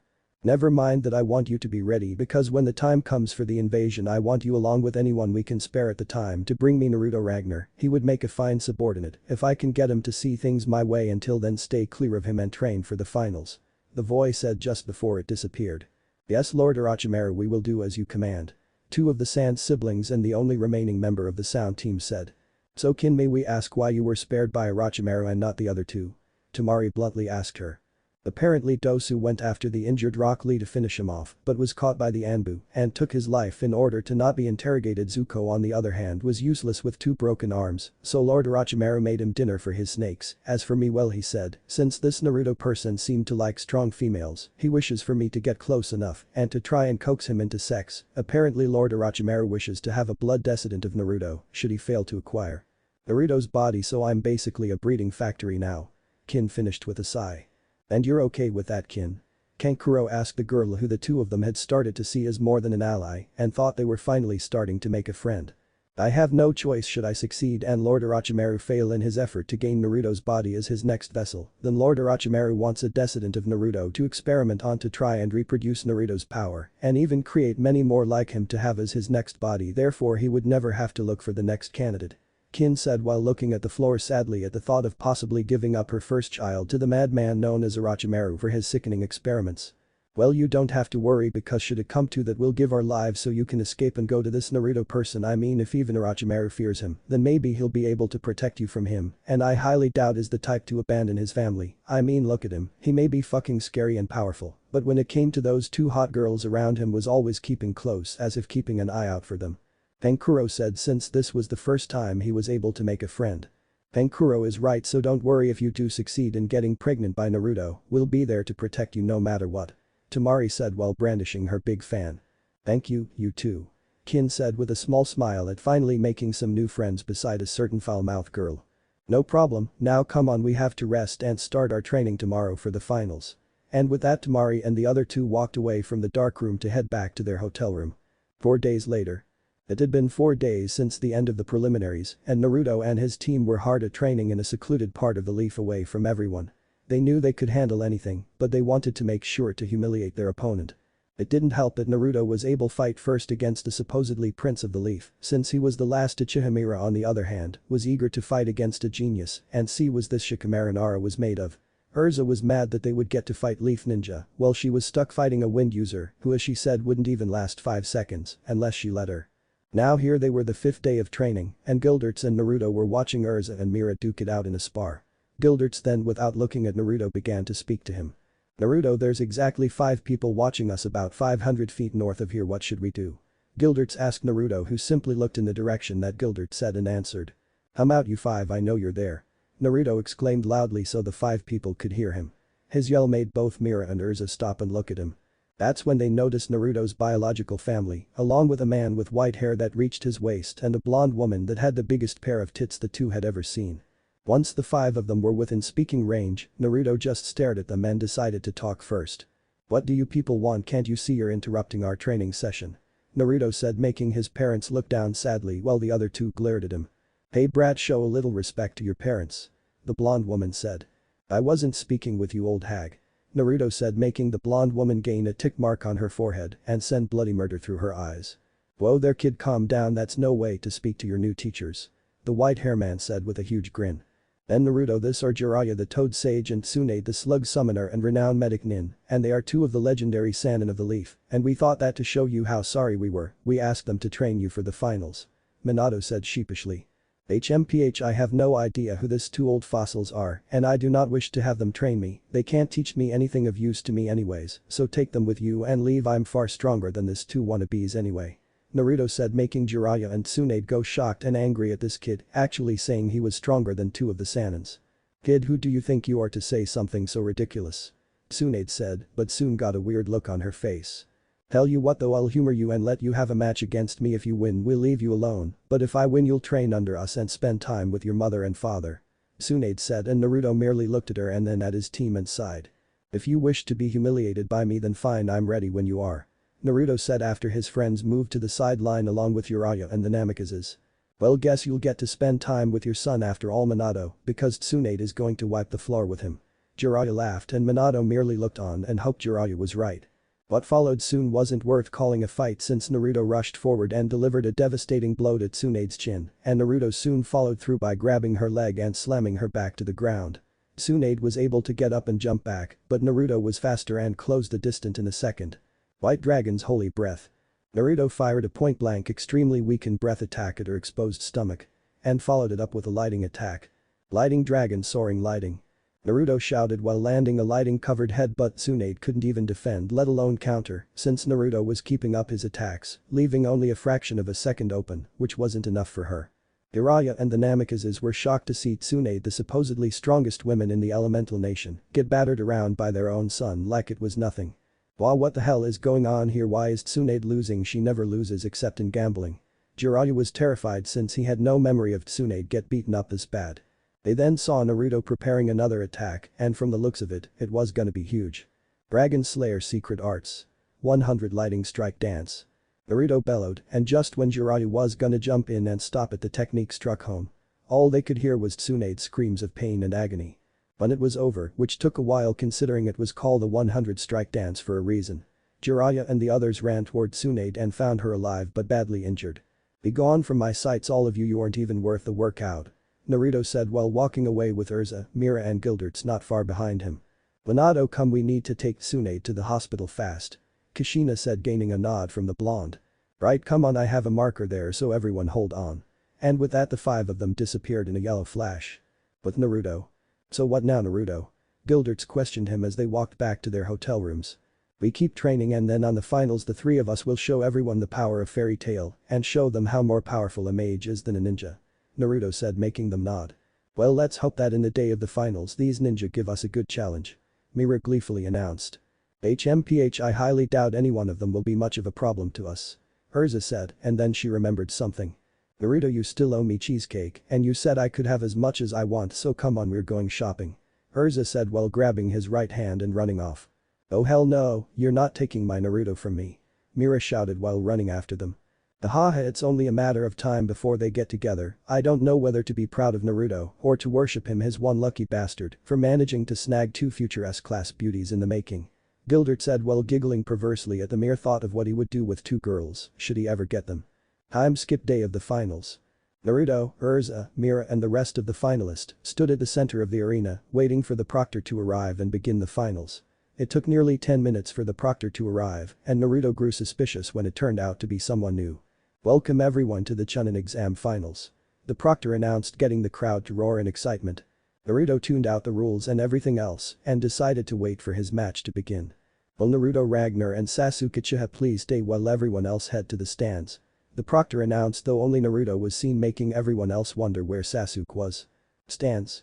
Up in the stand, Sakura and the rest of the rookie 12, along with a highly bandaged Lee, were confused as to why Sasuke hadn't shown up. Hey, do you guys think Sasuke ran since he has to fight that kid Naruto? Kiba asked, only to get two glares from Ino and Sakura. Sasuke would never do that, just you wait, he'll show and beat this nobody. Sakura said, getting everyone to doubt her. Well, let's hope you're right, Sakura. Ino said while thinking maybe Sasuke should just forfeit the match to avoid ending up like Lee. Back in the arena. It had been about 10 minutes already and Sasuke had yet to show Naruto had taken that time to meditate while he waited for his opponent. It seems Sasuke is a no-show. Sasuke Uchiha is here, but the proctor couldn't finish his sentence since at that moment a plume of smoke appeared in the center of the arena. After the smoke cleared, standing there was none other than Kakashi Hatake and Sasuke Uchiha back to back. The crowd cheered loudly for their arrival while Kakashi looked at Naruto and saw him merely sitting cross-legged on the ground with his eyes closed. Hey loser, get up, it's time for me to teach you who's superior here. Sasuke mocked Naruto, who simply continued meditating. Sasuke, be careful, this isn't going to be an easy match, so start off strong, you hear? Kakashi whispered to him. HMPH, whatever, this loser won't last 5 minutes against me. Sasuke boasted. Overly confident are we, princess? Naruto teased back and that comment got Sasuke pissed. Well, now that you're here we can begin. Kakashi, head up to the stand if you will, the proctor announced, and with that Kakashi left to join the other senseis and their students. Are the two of you ready? The proctor asked, gaining Sasuke's heated glare, which he then got in his stance, and Naruto simply got off the floor and put his hands on his waist looking bored. Well then, let this match begin. And with that the first match of the finals began. Stands. Up in the stand, Ino and Sakura along with all of Sasuke's fangirls started to screaming about how Sasuke would beat Naruto in 10-second flat. Just then Kakashi joined them, getting their attention. Ah, Kakashi, how have you been? I hope young Sasuke is ready for this match. Guy said while helping Lee sit up better. Honestly, I don't think any amount of training will make him a match for Naruto. Kakashi said, making everyone there gasp. Kakashi sensei, how can you say that? I mean, you trained Sasuke one-on-one, there's no way he can lose now. Sakura asked. Yes, I know, but remember that Naruto is part of this 10 Wizard Saints organization. I highly doubt they would have given him that title if Naruto could be beaten by a lowly genin. Kakashi responded, getting the nods from all the senseis. Then what was the point in having him be in the finals if he'll lose? Kiba said. Experience, Kiba. Sasuke needs the experience of fighting someone far superior than him, no matter how brutal it turns out to be. Kakashi said, making the children look down at the arena. Let's hope Naruto finishes this fight faster than ours, or Sasuke might just have to give up being a ninja altogether. Rock Lee said, making everyone flinch. Cage's booth. Up in the Cage's booth, the Hokage along with the Raikage, Tsuchikage, the new Mizukage, and the Kazekage were all sitting waiting for the fight to start. The Kazekage was though in reality Orochimaru, and he was extremely interested in the fight between his next vessel and Naruto. So that's your long-lost son, eh, Hokage? The Tsuchikage asked with no hint of hate of humor. They may have been enemies during the war, but after all, that's what war is. It didn't mean they really hated each other, it was just the action of few and not of whole. In fact, all the Cages got along quite nicely, not buddies, but not stranger either. Yes, but certain events have drove us apart and we are currently trying to make amends with him. Minato said, and behind him were Kushina and the third Hokage as acting bodyguard and advisor. Well, I can't say I understand, but I do wish you the best of luck, my rival. The Raikage, said with a man that looked like him and had a pair of shades stood behind him, along with another dark-skinned man with white hair who seemed to be falling asleep while standing up. Yes, after all, we do have the arranged marriage in the works, don't we, Lord Hokage? The Mizukage said while a man with an eye patch over his right eye and a shy-looking boy stood behind her. So yes, I know, May, but right now I'm more focused on getting my son back than that. Minato said, making May nod in understanding. Well, it seems the match is about to begin, so let's watch what your son can do, Lord Hokage. The Kazekage hissed out. Right, your Lord Kazekage. Inoki, the Tsuchikage said. Arena. After the proctor announced the beginning of the match, he jumped away to the top of the wall. Naruto and Sasuke merely looked at each other for a while, just waiting to see who would make the first move. Of course, Sasuke being Sasuke grew impatient and jumped back while going through hand signs, and when he finished he held his right hand and in it the sound of chirping bird could be heard. Everyone including the Cages were surprised that Sasuke, a mere genin, could pull of S-class assassination technique. Once Sasuke finished, he rushed forward toward Naruto, intent of killing him for disrespecting his when he finished fighting Lee, and because he knew that if he got rid of Naruto then Mira and even Urza could become his. Chidori. Sasuke roared while lunging at Naruto when he merely 5 feet away. Then a huge cloud of smoke happened and everyone had to cover their eyes to shield them from the debris that was flying. Everyone held their breath and waited to see if Sasuke's attack connected or not. It was agonizing for some, but slowly the smoke cleared and what they saw made many faint and others to cover their mouth. There in the arena floor was Sasuke, face first in the dirt with a 5 feet wide crater, and above him was Naruto with his right hand extended in a fist without a single scratch on him. Everyone waited to see if Sasuke would get up, but when the proctor checked him over, he found out that Sasuke was completely knocked the fuck out. What exactly did you do?" The proctor asked Naruto, and since it was so quiet everyone was able to hear him and they waited to hear what kind of powerful technique this newcomer used. "I simply smack him in the head," Naruto said, making everyone face plant at his response. "A simply smack shouldn't have knocked him out so easily," the proctor argued when he recovered. "So I goes to show you how weak he was if he couldn't even handle a little smack upside the head," Naruto said while walking away. "Well, the winner of the first round is Naruto Ragnar," the proctors announced, and it took a few minutes before the crowd started to cheer for him. Stands. In the stands the rookies 12 were stunned to see how easily Naruto defeated Sasuke. "That kid is frightening," Asuma said, having dropped his cigarette on the floor. "To simply have smacked young Sasuke upside the head and had gotten those results, I can see why he got the title of one of the 10 wizard saints, and to think he's merely the 6th Cid, I don't even want to know what the 5th Cid or the first 4 Cids can do if those 4 are called the 4 gods of Ishkur," Kurenai said while trembling at the mere thought of facing someone far stronger than Naruto who was already leagues ahead of her. "Yes, very frightening indeed. I can see why even his sensei follows his orders. If he can do this with a simply smack image, what he can do if he goes all out," Guy said, now realizing why Naruto talked down to him and his student back when he first met him. "I'll see you guys later. I need to make sure Sasuke is alright," Kakashi told them and disappeared without waiting for a response. "I'm scared," Kiba simply said, having peed his pants a little. No one else said anything else since they were too shocked to speak. Cage's booth. The Cages just sat there with their mouths open while looking at the very fast match. What the hell just happened? Did Sasuke really just lose to a simply smack upside the head? This Naruto Brad is really dangerous at this rate. I'll never be able to take over his body. I need to find a way to get him to come to me, but what tch seems like I'll need Kin alive after all. Damn, I need to find someone else to take her place during the invasion. The Naruto Ragnar, your body shall be mine, Kukikuku, Orochimaru said while still being disguised as the Kazekage. "Well, what just happened, Lord Hokage?"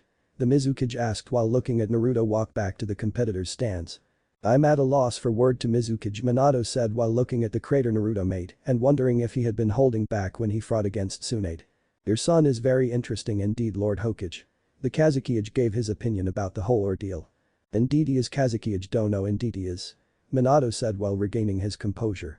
"With Naruto." As Naruto walked up the stairs he was able to see Urza coming down with a smile on her face. "Great match, Naruto, though I thought you would make it." Urza couldn't finish her sentence since Naruto had grabbed her by the waist and pulled her towards him and smashed his lips against hers. They kissed for what seemed like forever until Naruto broke it and looked her in the eyes. "I know you and Mira have been planning on sharing me, and I must confess that I was playing dumb so as to not hurt either of you, but now I don't have to, so win this and the 3 of us can go home and go out on a real date, okay?"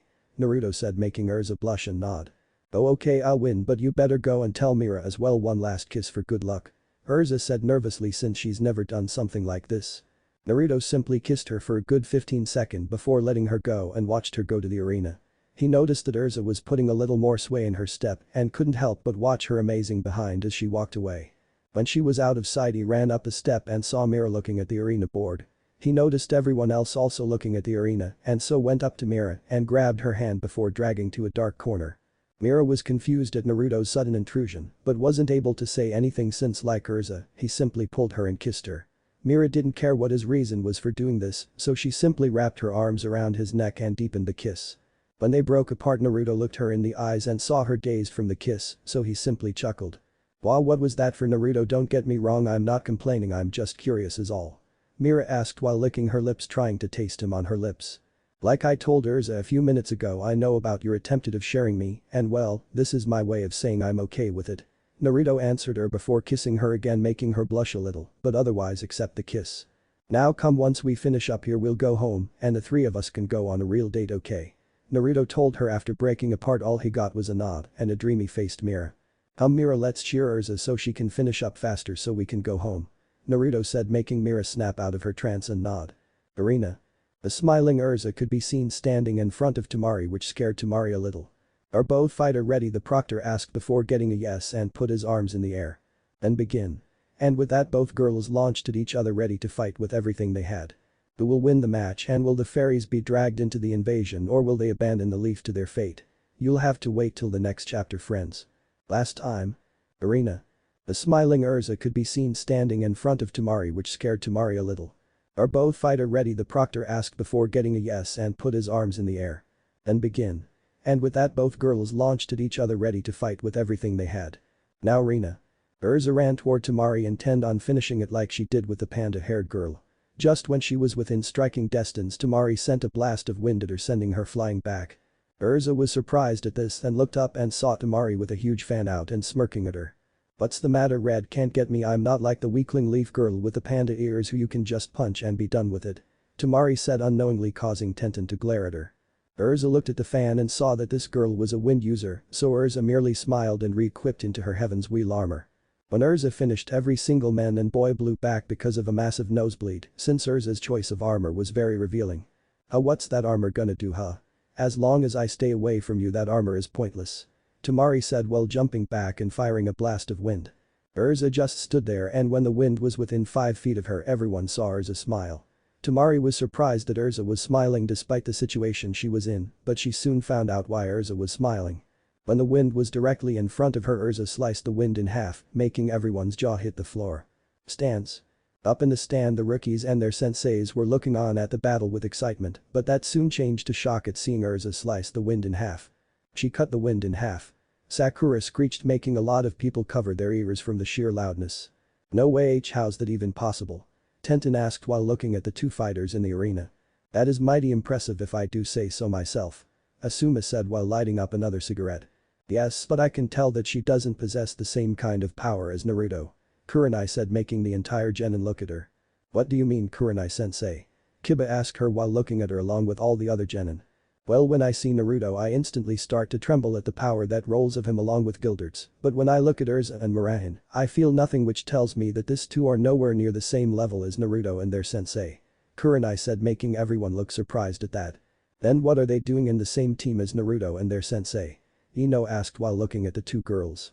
"My guess is that these two are the current strongest females in their village, but Gildert's and Naruto are the strongest in the boys and men ranks, not counting the other 9 wizard saints," Guy said, for once acting smart. "I see," was the only response he got from the people around him. Arena.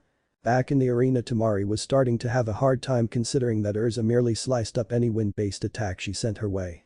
"DCH, you're good, I'll give you that, but that doesn't mean you'll win," Tamari said while jumping back and sending yet another blast of wind at Urza. "We'll see about that, re-equip. Flight armor," Urza yelled out while jumping back. Everyone expected another revealing armor, but instead they got her wearing a cheetah armor with a set of ears on her head. Competitor stands. Up in the stand were all the fighter, where you could see both Mira and Naruto holding hands while they watched the fight. This match is over now that Urza knows her opponent ability, she won't hesitate anymore to finish it," Naruto said out loud, making all the fighters look at him.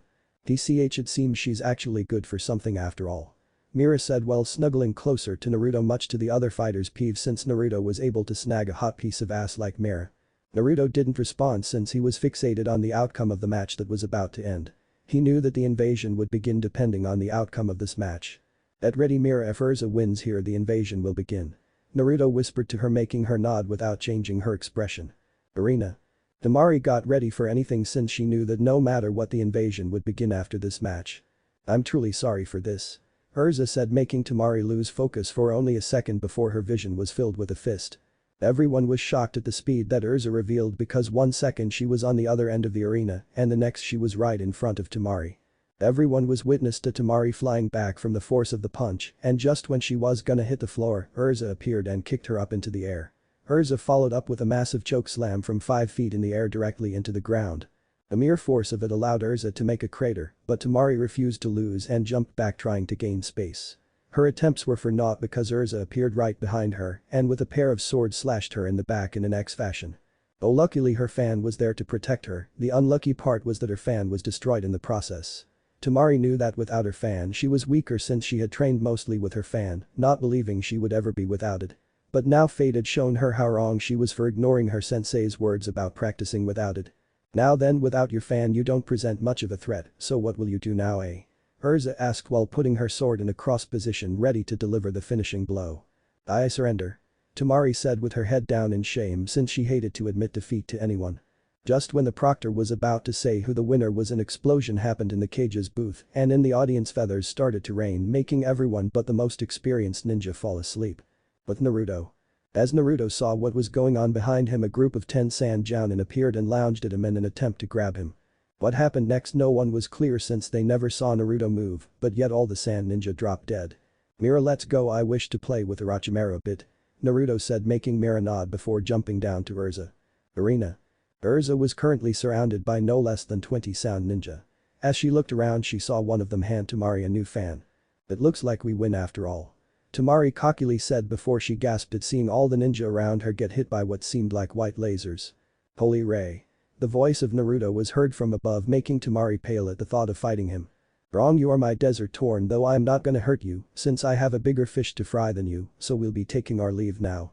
With that, Naruto grabbed onto both Mira and Urza and left in a stream of lighting. But the cages. The cages were presented with a dilemma right now, for right in front of them was none other than Orochimaru of the Sannin. Orochimaru, what's the meaning of this? Sarutobi stupidly asked. Nothing much, I just wish to finally kill you, sensei, and that brat Minato too, but right now I don't feel like wasting my time, so I'll leave you 6 with a present. Orochimaru said, making the 4 cages tense along with the ex-Hokage and Jiraiya. Impure World Resurrection. When the 6 of them heard that, they grew surprised that Orochimaru had perfected that technique. Quick, stop them from opening. Sarutobi yelled, making them all start firing justices at the 10 rising coffins. They were able to get 8 of them, but they missed 2, making them tense at who could possibly be behind those coffins. The coffins opened up to reveal the first and second Hokage of the village hidden in the leaf. Ashirama and Tobirama Senju, the Senju brother and 2 of the founding members of the Leaf Village.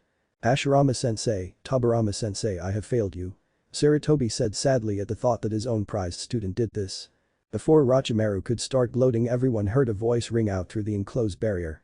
So that's the great and powerful Orochimaru of the Sannin, or better known as the genius of the legendary 3. The voice of Naruto rang out through the outside, making them all look to see him along with Gildertz and his girls behind him. Gildertz, as you please make an opening for me. Urza, Mira, I want you to find a way to break one of those 4 holding the barrier up out of their muse and take them prisoner. I want a few answers after this. Naruto said, making the 2 salute him and run to the nearest one, who happened to be a redhead like Urza. Orochimaru was about to mock him, saying how his barrier was impenetrable, only to shut up when he saw Gildertz rip open the barrier, allowing both him and Naruto to enter. Gildertz, take care of those 2 fossils. Orochimaru is mine. Naruto said while walking forward to Orochimaru. You got it, kid, after this you owe me a rematch of our last fight. I wish to even the score this time. You got it. Gildertz said, making Naruto smile and nod. Wait, those 2 are some of the most powerful ninja to come out of the leaf. You can't expect to win on your own. Sarutobi yelled, only to get Naruto to look at him. Shut it, old man, if it wasn't for you we wouldn't be in this mess, but you were too much of a soft-hearted old man that you left an insane criminal walk out alive, so spare me your sympathies. Gildertz can take care of them, so shut up and stay out of our way. Naruto said, making Sarutobi flinch at his words. Kid, whether you like it or not, Orochimaru is strong that I would have to resort to using my Sage Mode, so I'll be lending a hand in this fight. Jiraiya said with 2 toad fused to his shoulders and getting toad-like warts and nose. Ah, so that's the legendary Sage Mode, man. If I have to turn into a toad every time I need the added power, I would never bother learning it. Naruto said, making Jiraiya earn a tick mark. Hey, shut it, kid, if I was fighting you in my Sage Mode instead of Tsunade, I would have won hands down. Jiraiya proclaimed. That's right, my boy, for Sage Mode is the power of nature itself, there's nothing stronger than that. The old male toad said. Power of nature, how well, let's see how your nature energy can withstand the power of a dragon. Naruto said, making everyone stop fighting including Orochimaru, since they all felt the power coming out of Naruto. That's when everyone saw Naruto gain gold-like scales on his face and body. It wasn't until Naruto was covered in a golden fire-like energy that Orochimaru knew he was fucked. What is this power?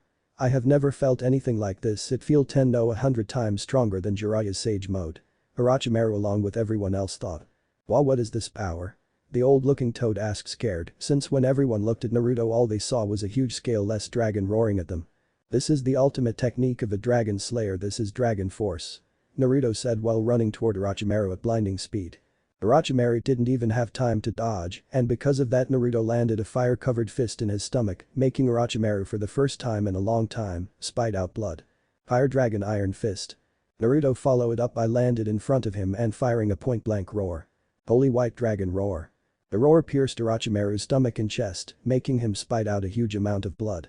Everyone was so shocked to see a 13-year-old beat an experienced ninja who fought in a war and came out alive. Wow, seems like Naruto isn't pulling any punches. The voice of Gildertz said behind them, making them turn to him. You beat the first and second already. Jiraiya all but screamed. Yeah, all I really had to do was destroy 2 kunes that were embedded behind their skulls, not a really hard job, even Naruto would have finished faster than me. Gildertz said, making the cages along with Jiraiya and Sarutobi nod dumbly. Why is Naruto covered in gold scales, Gilderts?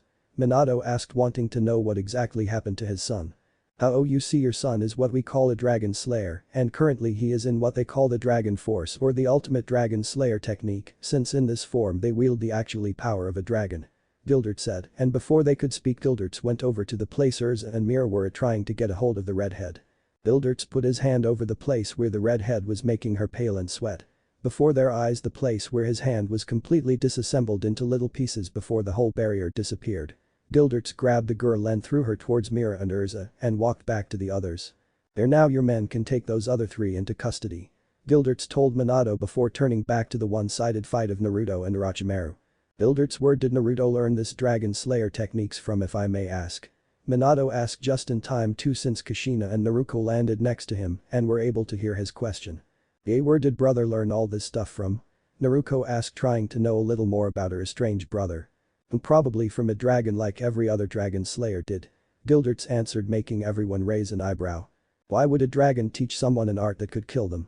The Raikage asked him. Because long ago there was a dragon civil war in which the dragons fought each other over the fate of humans. You see, one side wanted us as nothing more than food, while the other side thought we could be friends, and so they waged war against one another. Now the pro-human side was losing, so in an effort to win the dragons took on 7 humans and fought them they hard and had them enter the war. The 7 would soon come to be known as the Dragon Slayers. Gilderts explained, making everyone look surprised. And you're saying my son was taken in by a dragon and taught this dragon slayer arts himself? Kushina asked, slightly concerned that her son was in the presence of a dragon. Yes, but according to Naruto this dragon is his father, giving the fact this dragon actually took the time to teach him. Actually Naruto knows another slayer art, but I can't tell you since that one is up to him to reveal, not me. Gildert said, making both Minato and Kushina look sad at the thought that Naruto thought of a dragon as more of a father than them. How many of this dragon are left, if we may ask? The Mizukage asked, trying to see if she could get a few of her ninja to become this dragon slayers. None, since Naruto there killed them all about 6 months ago. Gildert said, making everyone nearly faint at that. Brother killed the remaining dragons. Naruto stuttered out, to which Gilderts merely nodded. Before any more question could be asked they heard an explosion and looked to see Orochimaru spitting out another hymn, but this one looked weaker and paler, almost like he was dying. DCH, to think I would be losing to someone like you, but I must say I will enjoy using your body because it's now mine. Orochimaru screamed while shedding his skin, revealing a giant white snake that rushed at Naruto. Gilderts, keep everyone where they are, I'll finish it here. Naruto said, still in his dragon force. Right, don't worry, I got this. Gildert said while extending his arms, preventing anyone from moving. Orochimaru rushed towards Naruto and saw that Naruto didn't even move, but thought nothing of it, since he would soon have the only body he'll ever need. To the shock of everyone, Orochimaru succeeded in entering Naruto's body, which soon turned pale and his eyes turned snake-like. Yes, I did this body, this power, it's all mine, hahaha. Orochimaru laughed in the body of Naruto. Everyone was ready to jump to him, but Gildert stopped them. Just wait, Naruto has a plan, just wait, he wants to make sure Orochimaru can never return. Gilderts told them, making them hesitant for a moment before nodding. That when they saw Naruto Orochimaru do some hand signs that no one recognized. I don't need anyone anymore, with this body I can really achieve immortality. Curse mark Removal. That when everyone understood what Naruto was doing, he was waiting for Orochimaru to remove the curse mark from everyone else. That when they saw him laugh even harder until they saw him stop and grab his head, everyone saw one of his eyes turn back to sky blue. What's going on? Am I in control of this body? Orochimaru said while grabbing his head in pain. Everyone saw him fall to his knees, and that's when everyone rushed toward him to see if he was okay. Urza and Mira jumped in front of Naruto, preventing them from coming any closer to him. What are you doing? Get out of the way, my son needs me. Kushina said before she saw both girls glare at her. Then where were you when he needed you the most, eh? Mira said, making Kushina flinch. Enough, no one is to touch Naruto right now, for there is the possibility that Orochimaru can escape via that method. Gildert said, making everyone nod if forced. Inside Naruto's head. The tables had turned rather fast for Orochimaru, since now he was the one being sucked in by his own technique. Naruto merely looked on with a bored expression, looking at Orochimaru as he sank lower in his own technique. This was easier than I thought it would be, letting you take over and you destroying those blasted curse marks, man, that was too easy. Thanks to you, you yourself will never be able to come back, no matter how much anyone tries, since you will soon be a part of me, and thanks to my Dragon Slayer art, you can't affect me ever. Naruto said while Orochimaru couldn't say anything. Just when he was second from dying for good, he heard Naruto say something. Bye Orochimaru, your tail ends here, too bad I was your opponent. With that, Orochimaru of the Sannin was no more. Real world. Back in the outside world everyone saw Naruto stand up and dust himself off with his hair shadowing his eyes. "Nah Naruto, is that you?" Mira questioned.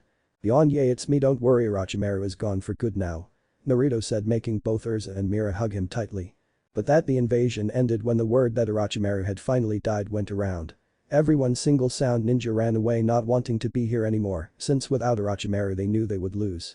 The Sand surrendered and turned themselves in, deciding and ending it quick instead of losing more men and women in the process. 2 weeks later. Time flew and the Sand was forgiven since they didn't know that their Kazekage was dead and that they were following the orders of Orochimaru instead.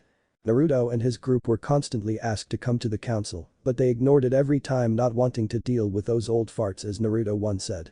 Now though, we find Naruto and his group leaving the leaf and headed to a hillside to teleport back to Fiori and back to their home.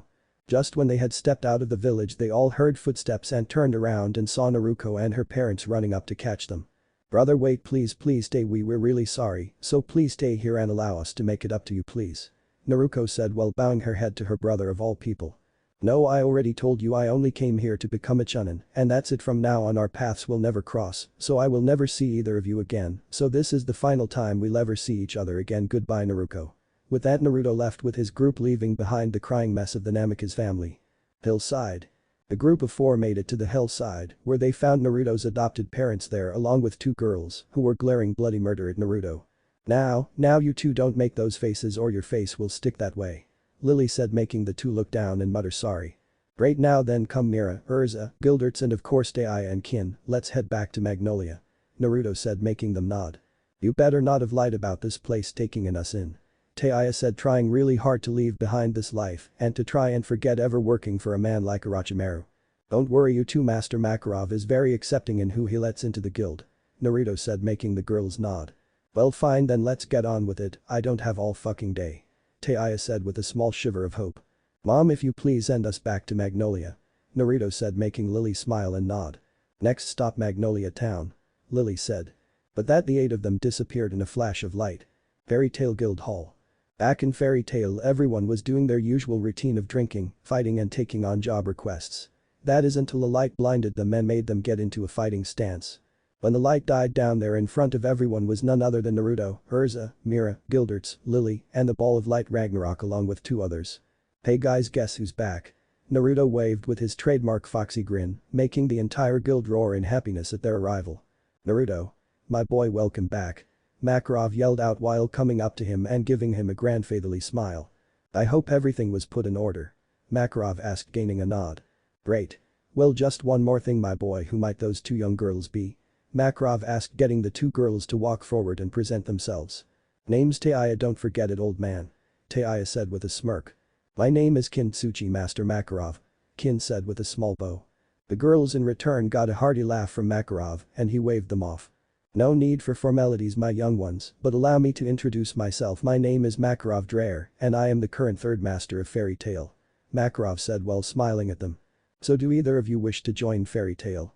Makarov asked, making them both go wide eyes before nodding. "Good, well, where would you like your guild stamp and in what color?" Makarov asked them. "Right, left shoulder and in blue-gray," both girls answered at the same time. After the stamping was done, Makarov jumped up to the 2nd floor and yelled out, "Let's welcome our newest family members and returning family with a giant feast." With that, the entire guild went nuts. The fight in the Elemental Nation was over and the group made it back to Earthland. Will the Elemental Nations ever resurface or will they stay forgotten forever? You'll have wait till next time, my loyal readers. Last time. Fairy Tail Guild Hall. Back in Fairy Tail everyone was doing their usual routine of drinking, fighting and taking on job requests. That is until a light blinded them and made them get into a fighting stance. When the light died down, there in front of everyone was none other than Naruto, Urza, Mira, Gilderts, Lily, and the Ball of Light Ragnarok along with 2 others. "Hey guys, guess who's back?" Naruto waved with his trademark foxy grin, making the entire guild roar in happiness at their arrival. "Naruto. My boy, welcome back," Makarov yelled out while coming up to him and giving him a grandfatherly smile. "I hope everything was put in order?" Makarov asked, gaining a nod. "Great. Well, just one more thing, my boy, who might those 2 young girls be?" Makarov asked, getting the 2 girls to walk forward and present themselves. "Name's Daiya, don't forget it, old man," Daiya said with a smirk.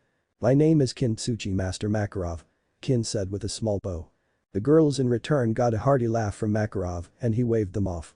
No need for formalities my young ones, but allow me to introduce myself. My name is Makarov Dreyer, and I am the current third master of Fairy Tail. Makarov said while smiling at them. So do either of you wish to join Fairy Tail? Makarov asked, making them both go wide eyes before nodding. But well, where would you like your guild stamp and in what color? Makarov asked them. Right left shoulder and in blue-gray. Both girls answered at the same time. After the stamping was done, Makarov jumped up to the second floor and yelled out. Let's welcome our newest family members and returning family with a giant feast. With that, the entire guild went nuts. Now Fairy Tail Guild Hall. The party had started like any other fairy tale celebration, with lots of alcohol and people fighting over the smallest thing. Right now we find Naruto up in the second floor looking down at everyone. Along with him were Laxus, who stayed a good distance away from him, and Gilderts, who was leaning on the rail and looking at the party.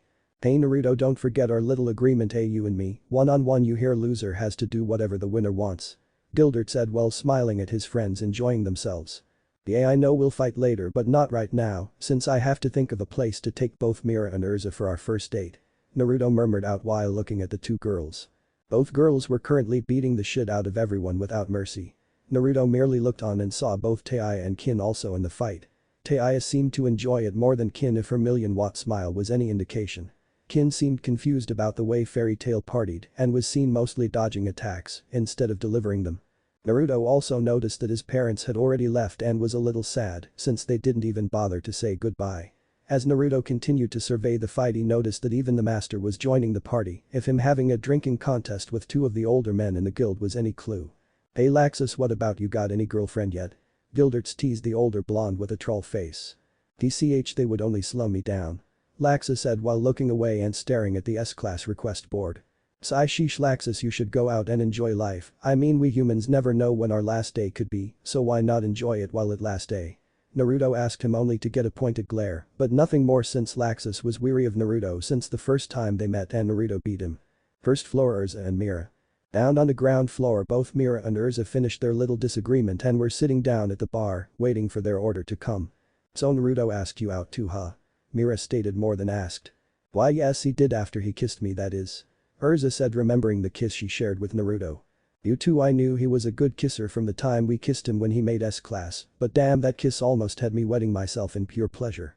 Urza just blushed at the way Mira phrased it because she too had almost wet herself from the kiss. So what do you think he'll do for a first date? Mira asked her, breaking Urza from her naughty fantasy. Huh? Oh, I don't know, maybe take us out to one of the fancier restaurants in Magnolia. Urza told her while trying to remember which restaurant sold the best strawberry cheesecake. At that moment their order arrived and it showed that Urza had ordered the aforementioned dessert while Mira ordered the devil's food cake, XD. Second floor. Back up in the second floor, Naruto grew bored and decided to go home for the day since he was tired with what happened with that family. Well, I'll see you two later, I'm beat so I'll be heading home now. Naruto said before making his way toward the stairs. Alright, see you around, kiddo, maybe during the next S-class promotional trails we can have an exhibition match. Gildert said to Naruto as he passed by. All Naruto did was wave his hand dismissively at him while walking down the stairs. As Naruto made his way through the fighting crowd, he dodged flying people, object, and the occasional magic spell sent this way and that way. As he was walking down a lonely road on his way to Urza's house, which the two still shared, he noticed his parents waiting in front of Urza's door. Mom, Dad, what are you two doing here? I thought you guys had left. Naruto asked when he was within asking range. Well, we wanted to congratulate you on your victory, honey. Lily said while smiling at him and holding out a small banner that said, Happy birthday Naruto. Mom, I think you have the wrong banner. Naruto deadpanned. Wow, I guess I do, silly me. Lily sheepishly laughed, trying to hide her embarrassed blush. Ragnarok merely stayed quiet and watched the scene for another minute or so before sighing and looking at his adopted son. Naruto, listen, we kind of forgot to tell you something. Ragnarok said while sounding meek. Okay, whatever it is that it couldn't wait till the next time I saw must be important, so shoot. Naruto told them while crossing his arms over his chest. Well, you know how we said you could have more than 3 wives, Lily began, and seeing Naruto nod, she gulped nervously. Well, it turns out that since you're the first true god slayer that it's different, that Ragnarok's mating thing. Lily said before looking off to the side to stall for time. Just get to the point, Mom. Naruto sighed out. Well, it turns out you have a mating season like a dog or any animal does that just so happens to start at the peak of a god slayer peak, but for some reason you're the exception, which I attributed to being Ragnarok's son. Lily said, making Naruto drop his jaw and have his eyes bulge out of his sockets. You mean to tell me I'll be in heat soon? Naruto all but yelled. Surprise, don't worry though, since I was able to make his pill just for you, Naruto. Lily said while handing him a jar of pills. Take one right now and another in the morning, one pill a day, keep the hunger away. Lily giggled at her own weird joke. Naruto ripped open the jar and took one out and swallowed it whole, without asking what exactly it did. So this pills will stop me from getting the urges. Naruto happily said. Oh heaven no honey, that would be too dangerous. Lily said, making Naruto raise an eyebrow in confusion. Then what the hell do these pills do, mother, father? Naruto asked frantically. They prevent you from impregnating all the females you have sex with, since they forcibly kill the sperm before it even reaches the surface. Ragnarok explained while sounding rather pleased with himself. Naruto just stared at them with disbelief written all over his face. Look Naruto, if we made a pill that stopped your urges, that would only bury them, and if you had even forgotten to take your pills, once the urges would have been so strong you would probably have had sex with every female in Magnolia. Also, it doesn't help that when in heat, your potency increases to 100%, meaning you would have very likely impregnated the whole female population by the end of your mating season that lasts well over 2 weeks. Lily sagely said to him. Your mother is right, son, this was the only safe way we could think of to keep you under control. Your mating season starts in about 3 days, so make sure to tell Fairy Tail about it and try to stay home, since you'll have a 24/7 hard on. Also try and convince your lovely ladies, since if you don't have sex for about 1 day, then you'll also go mad and attack and most likely rape a poor woman, and we don't want that now, do we? So always have a girl with you so as to calm down and stay away from any other women, since once you made a mark will appear on the base of their necks with your symbol marking them as your mates, which mean no other man can touch them. Is there anything else I should know? Also, is this gonna be a yearly thing or what? Naruto asked, a little scared about the whole mating thing. No, it's a every 5-year kind of thing, so come on son, we'll go with you to tell your guildmates and warn them. Ragnarok said, making Naruto sigh and nod. Okay, let's go then, better get this out of the way sooner. Naruto said, defeated. Guild hall 10 minutes later. Once they got to the guild, Naruto went straight to the master and asked to speak in privately before telling the whole guild. So what is so important that you needed to speak to me in private, my boy? Makarov asked once they were inside his office. Master Makarov, my son will be entering his mating season since he is my god slayer and Ragnarok's dragon slayer, and therefore we are here to tell you about the potential consequences that may occur. Lily began before she told Makarov everything they had told Naruto just a few minutes ago. And that's why my son will need your help to at least maintain a bit of his sanity. Lily finished and all three looked at Makarov and saw that he had his jaw on his desk. But Naruto is just 13, why is he going into heat now? Makarov asked, a little freaked out about the whole thing. We are well aware about that, Makarov, but actually this wasn't supposed to happen until Naruto turned 18 or even 20 at the most, since at those ages one reached the peak of his or her power, but apparently Naruto gained that peak now and well, it forced him to enter his mating season sooner rather than later, and if you're worried about him impregnating all your female mages, don't be, since we gave him a special pill that I created to stop him from impregnating anyone, since even I know he's too young to be a father. Lily said in her rare state of seriousness. Is too young to be having sex in the first place, why couldn't you make a pill that will stop his urges instead? Makarov asked them, making both parents sigh. Because it's like we told our son, if we were to stop his urges then they would only bubble up inside him and drive him crazy, attacking any and all women in his path, resulting in Naruto impregnating all the female population of Magnolia that aren't either married or in a relationship, since Naruto would be able to smell the scent of another man on them, signifying that they have already mated with someone else. Lily informed him, making Makarov see the logic in her words. I see, well if there isn't anything I can do about it, then I'll have to trust you in not letting him impregnate my children. Makarov said, making Naruto's eyes bulge out of their sockets. Are you serious, master? Don't you have some sort of powerful spell to help me or anything? Naruto questioned desperately. Naruto, you of all people should know that there is nothing in the magical world that can stop something as natural as a mating cycle. Makarov reminded him. Naruto only bowed his head since he didn't want this to happen, and he certainly didn't want to hurt the two girls he just started to show his feeling to. Naruto, I know you didn't expect this and neither did we, but we didn't have any warning either, and when we noticed it was too late to do anything about it, so we're sorry, honey. Lily said while looking away from him, not wanting to see his disappointed face. Don't be, mom, I know you two would have done something had you two known earlier, so I don't blame you two, it's just that I don't want to hurt Mira and Urza, since I just started to finally show them my feeling. Naruto told them while sighing. Well, no need to worry about that, my boy, since I know for a fact that those two really do love you and will do anything to help you, even this. Makarov said with a grandfatherly smile. Now my boy, I'm sure you'll have at least 4 mates by the end of this 2 weeks, Makarov giggled perversely. You go and tell them, master, I wish to go home and rest for the time being. Naruto said before walking out and leaving through the guild back door so as to not have to explain to anyone why the master and him spoke in private just yet. When Naruto left, Makarov and Naruto's parents went to the guild hall and saw that everyone was still fighting each other. "Quiet down, you stupid brats, I got an important announcement to make," Makarov screamed. Everyone instantly stopped what they were doing and looked at their master and waited to see what he had to say. "What is it, master?" Urza asked while looking at him. "I have recently been informed that Naruto, being the son of Lily the primordial goddess and Ragnarok the scaleless dragon, will be going into heat, and therefore they have asked me to warn all women or childbearing age to stay away from him. In 3 days he will go into heat and it will last for 2 weeks, so anyone that is 13 and up, stay away from him. All who wish to help him come to my office now, and Naruto's parents will decide if you're eligible to help Naruto." And with that being said, Makarov headed back to his office along with Naruto's parents. They didn't have to wait long, since not even 5 minutes later he heard a knocking sound. "Enter." Makarov expected only Mira and Urza, but what he got surprised him and Lily. "Master, is it true what you said about Naruto?" Urza asked, a little nervous. "I'm afraid so, my dear, his parent have just filled me in myself." With that he looked at the gathered crowd and spoke. "Once you do this, there is no going back, children, since once you mate with him and mark will appear at the base of your neck marking you as his and his alone, no other man may touch you, which means you won't be able to even kiss another, since the mark will act up and burn you, but the mark will seal the other man's magic, or if the man is strong, it will kill him, since he isn't your mate." Lily spoke while warning them what might happen. "DCH, I don't care about that. My demon takeover magic identifies Naruto as my alpha, therefore I don't have any problems with this terms, since as a half-demon I go for the strongest man, and Naruto is that man, so I can't leave him even if I wanted to, since he is my alpha already," Mira said while looking Lily in the eyes to show she was serious. "We owe that shithead our lives, since if it wasn't for him, I'd probably be being tortured or worse right now by those leaf ninja," Taya said while trying to hide her small blush. At first this started as a mission to be impregnated by him to bring back to Orochimaru, but Naruto killed him and freed me, therefore I owe him my life, like Taya said, so if it mean giving him my body, then so be it. I'd do anything to make sure that the man that saved me is safe, so leave Naruto-sama well-being to us, my lady," Kin said with a bow, making Lily, Makarov and the other girls to look at her strangely.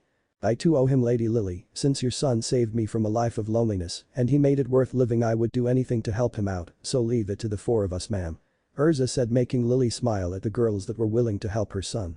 "Thank you, you 4. Well then I guess you 4 need to prepare yourself for what's to come in 3 days, also I suggest not letting them take any jobs, since they will need to stay close to my son those 2 weeks," Lily said while smiling at the 4 of them. "Yes, I believe so too. Well, good luck you 4, and I really wish this didn't need to happen, fortunately this will only happen every 5 years," Makarov said before the 4 girls left to prepare for the next 2 weeks. "The next 2 weeks will be quite interesting for sure, but unfortunately you'll have to wait till next time. What if Naruto hides his strength? Fairy tale end here, and thanks for watching my video till the end.